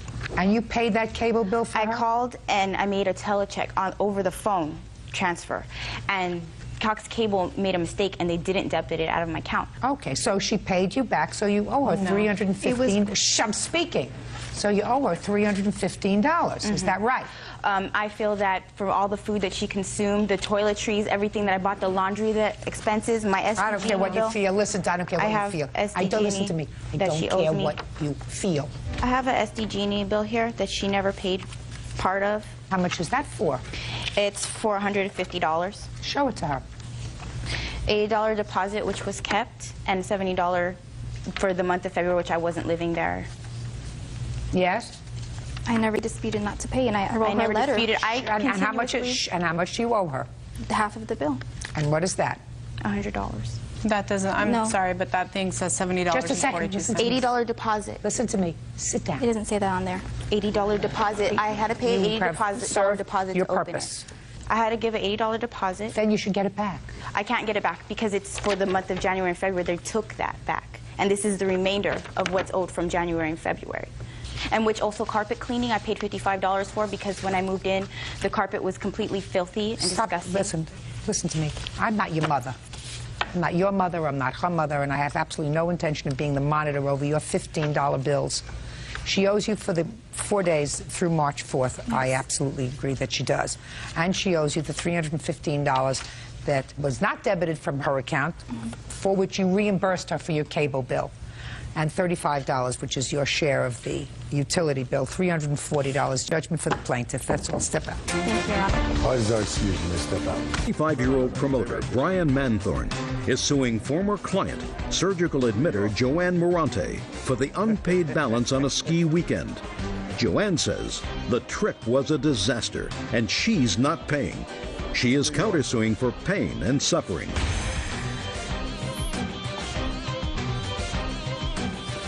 Now, this is case number 11 on the calendar in the matter of Manthorn versus Morante. Parties have been sworn in, Judge. You may be seated, sir. Have a seat.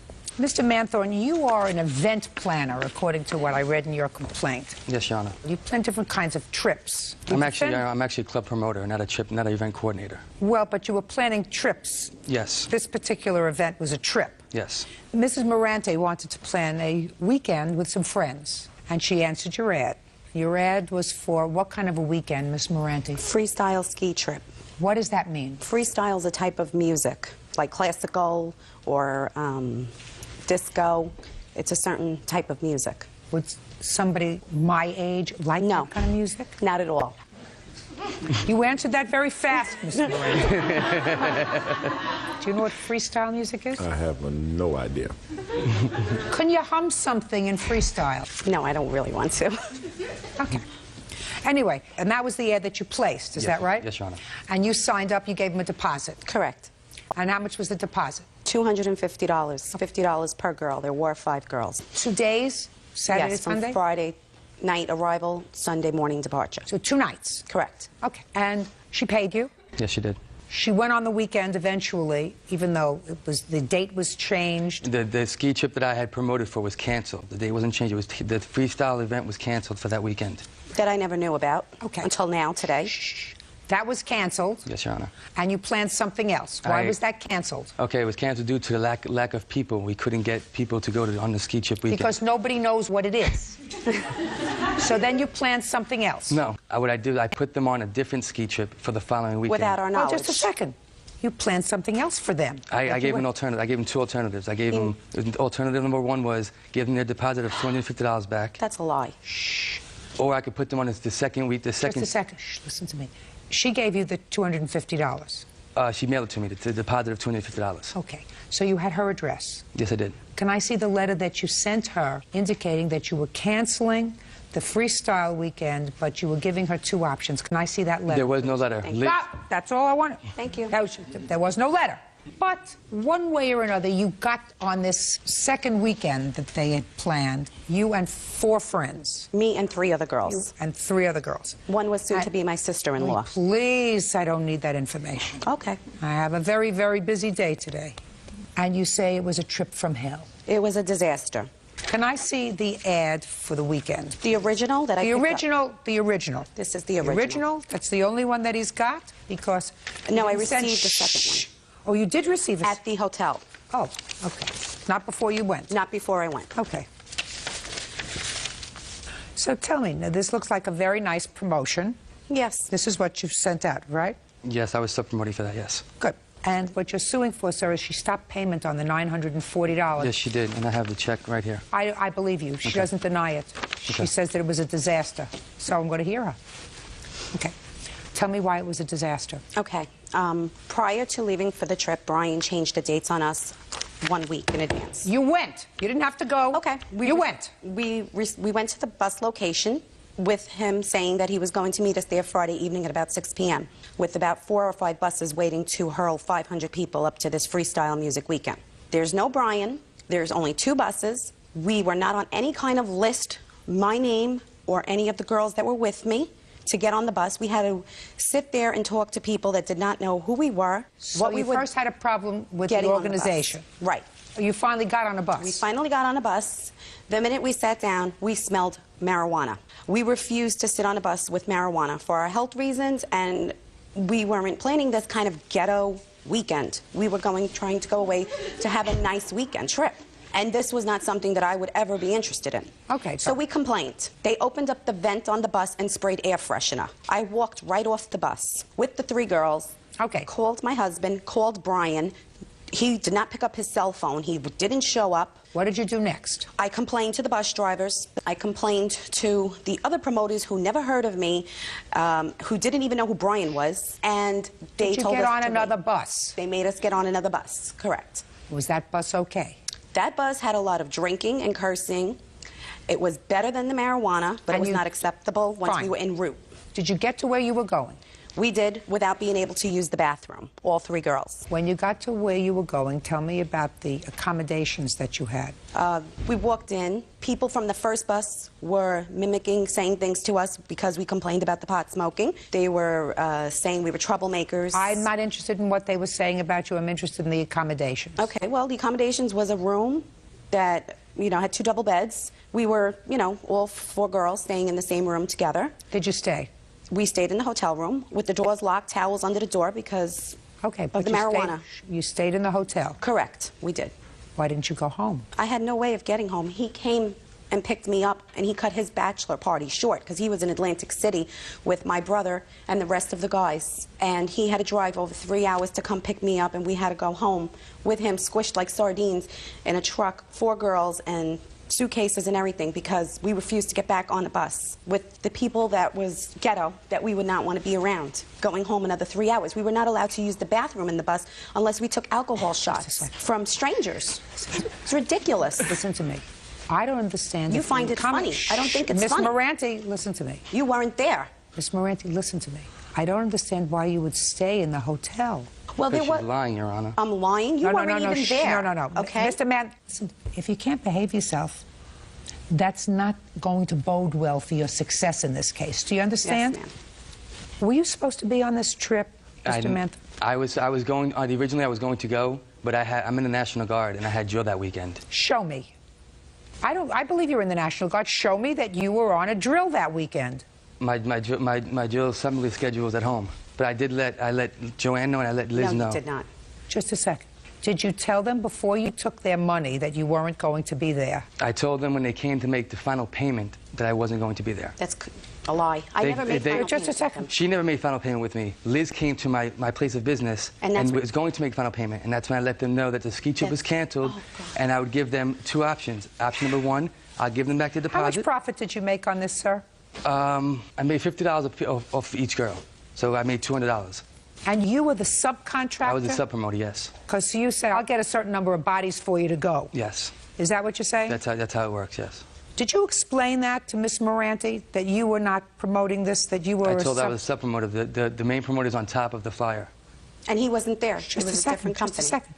All I want to know is, did you tell Miss Moranti that this was not something that you were organizing and promoting? Yes. You were merely selling that. Is that right? Yes. No, he told me he was a promoter, and his phone number's on that card.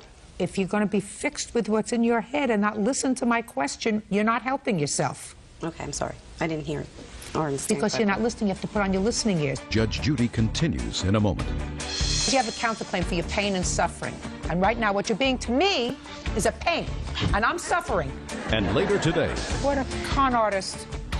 I mean, does she think that we're stupid, that she's going to be able to resolve this issue with those kind of answers? Hope springs eternal. Sit down, April. Real cases, real people. Judge Judy.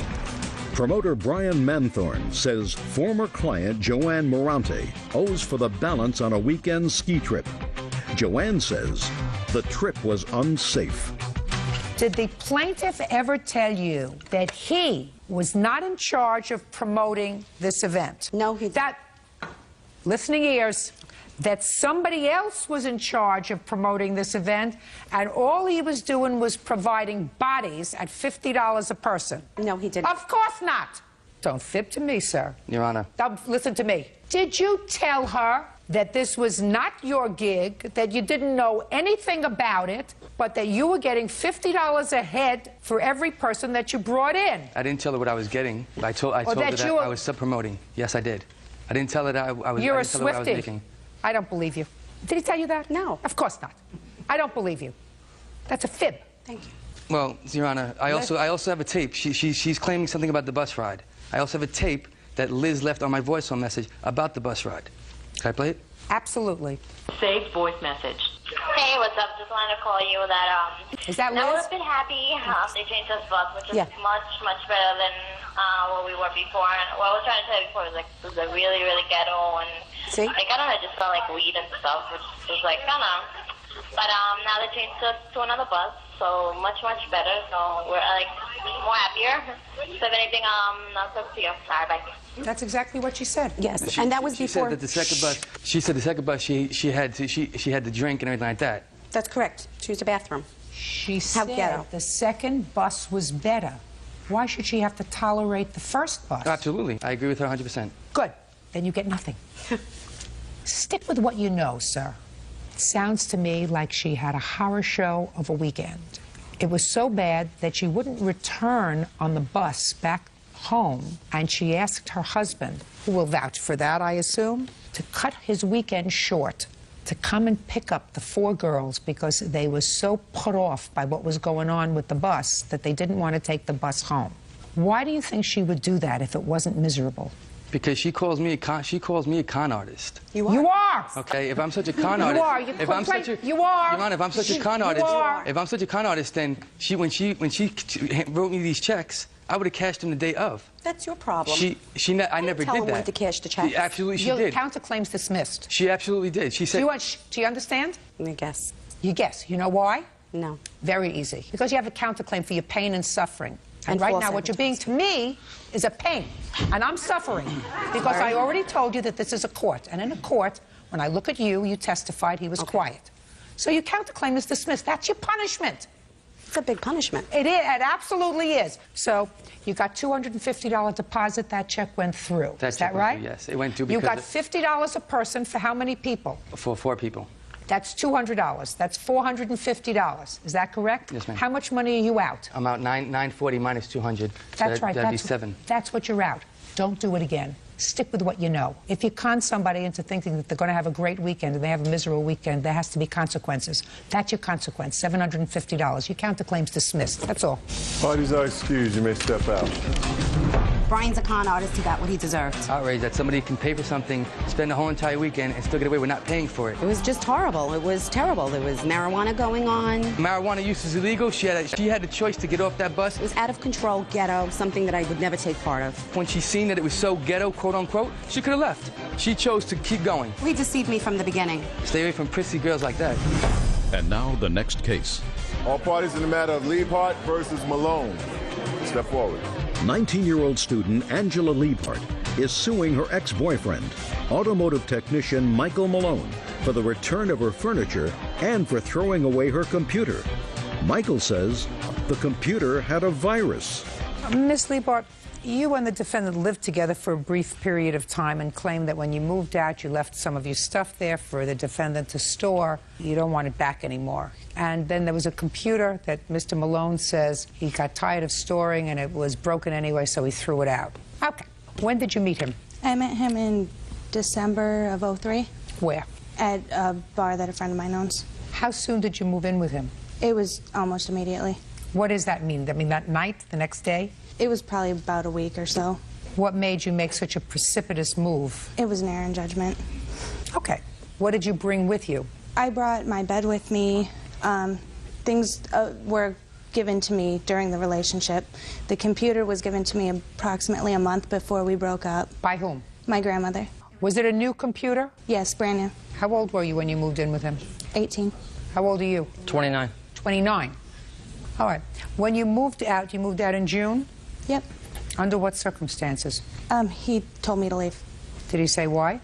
We were done. You weren't getting along anymore? Yeah. Why did you leave the computer? I was leaving town for a few days, and I asked him if it was okay if I left my stuff there for a few days. He told me it was all right. I could leave it there as long as I needed, and I've attempted to get it back on numerous occasions, and he's never there. Well, after you left in June, when was the first time that you attempted to get your computer and furniture back? It was 3 days after I moved out. Tell me what you did. I called him up, and he wasn't home, and I told him that that's when I would be back in town, is in 3 days. So you called him up, he wasn't home? Yes. So, what'd you do next? I waited a few days and called him again. And did you speak to him? I made an appointment to go and get my stuff with him. So that was about, let's say, a week later, you made an appointment to go and get your stuff? Yes. Is that right? Yes. Are you making it up as you're going along, or is that the truth as you remember it? Angela Liebhardt says ex-boyfriend Michael Malone threw away her computer. Michael says the computer was junk. Step up. What is your last name? Renee Williams. Okay. Miss Williams, when for the first time did you contact Mr. Malone? I started attempting to call him in October. Did you ever speak to him? There was a couple times. One time we set a time to meet. At that time he had... To meet to do what? so that I could get Angela's stuff for her. What furniture is there? There is like a china cabinet and like a hutch type thing, like a buffet. Something that's wooden. Yes, 2 wooden things. Okay. Where are her 2 wooden chests that she has? They're in the back room at my house. Okay, you have no objection if she comes and gets those, do you? No, not at all. Good. 5 days from today, you may bring a peace officer if you wish. There'll be an order. Those 2 items are to be in the front of the house. Do you understand? Yes. 5 days from today, 9 a.m. You'll get a formal order of that. With regard to the computer, sir, you're going to have to convince me why you don't owe her $1,073.67 for the computer. At first, I had no problem with them getting the computer. Then the computer broke, and we were getting ready to move, and it was junk to me. I've had them say, you can come get it, you can do whatever. Well, at that point, it was junk, sir, because if you were using it, and if it broke while you were using it, you're responsible for it. He didn't say that we could come get it. First, he told her that it was at his mom's. Then his wife told me that it was stolen, and now he's saying that it's junk. Step up. Your name? April Malone. April? Mm-hmm. Did you ever tell Miss Williams that the computer was stolen? Yes, that's what I had known that it was. I didn't know that. What do you mean you had known? That's what you had known that it was. Explain that to me. I was told that it was stolen. I didn't know that it was broken. Who told you that it was stolen? Some of his family members. What about him? You didn't ask him? No. You didn't say to your husband what happened to you? His family members told you it was stolen? April, look at me. She says to you, where's the computer? You say to her it's stolen. I don't know anything about the computer. To my knowledge, I knew it was stolen. Well, just a second. You're living with your husband, right, April? Yes. So it had to be your husband that told you it was stolen. I don't know anything about this. I don't know anything about this relationship. Are you listening to what I'm saying? I'm not asking you about relationship. Pay careful attention. You don't get off the hook, because I shake it until I get the truth. That if you told her the computer is stolen, you got that from your husband. I'm not sure who I got it from. I tried resolving this problem. I offered to claim it on our home insurance policy. I called them, and I had called my father-in-law because I did not know who the insurance policy was through. I still don't. So what did you do? You called your father-in-law and said, I want to know who our insurance carrier is, right? Yes, I tried that. What do you mean you tried? So did you get an answer? No, I did not. Why didn't you get an answer? They don't want to talk to you? My father-in-law is only home like once a week. He travels. God. What a con artist. I mean, does she think that we're stupid, that she's going to be able to resolve this issue with those kind of answers? Hope springs eternal. Sit down, April.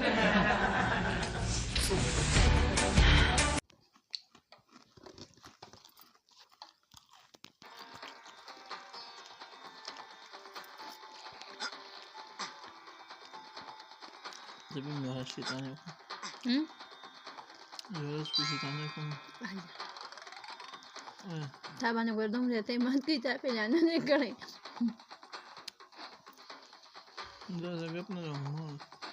क्या सरा ऐसे ही सरा गप हो sir Gita sir sir पटोलियो के गप लगी हाँ وده تعود وكم نشي مرة مشتا وين نشي لك دي زم استخدي يا بلان كده ده ما بتني يبقى أنا ده أقول صدق يا خبرك لو أطلع محكمة وتوبي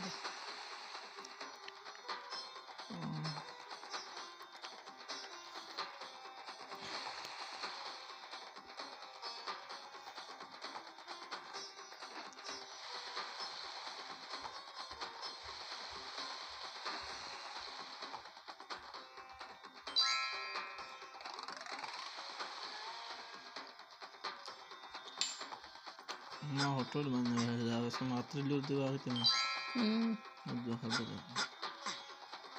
sama hamdan shna nemu yakare sabnu sham sharmindu yaga sara muhammad ko liya shira zai biya masara bare ko tara sara zaka ne la tara sara zaka ne mo por sam handal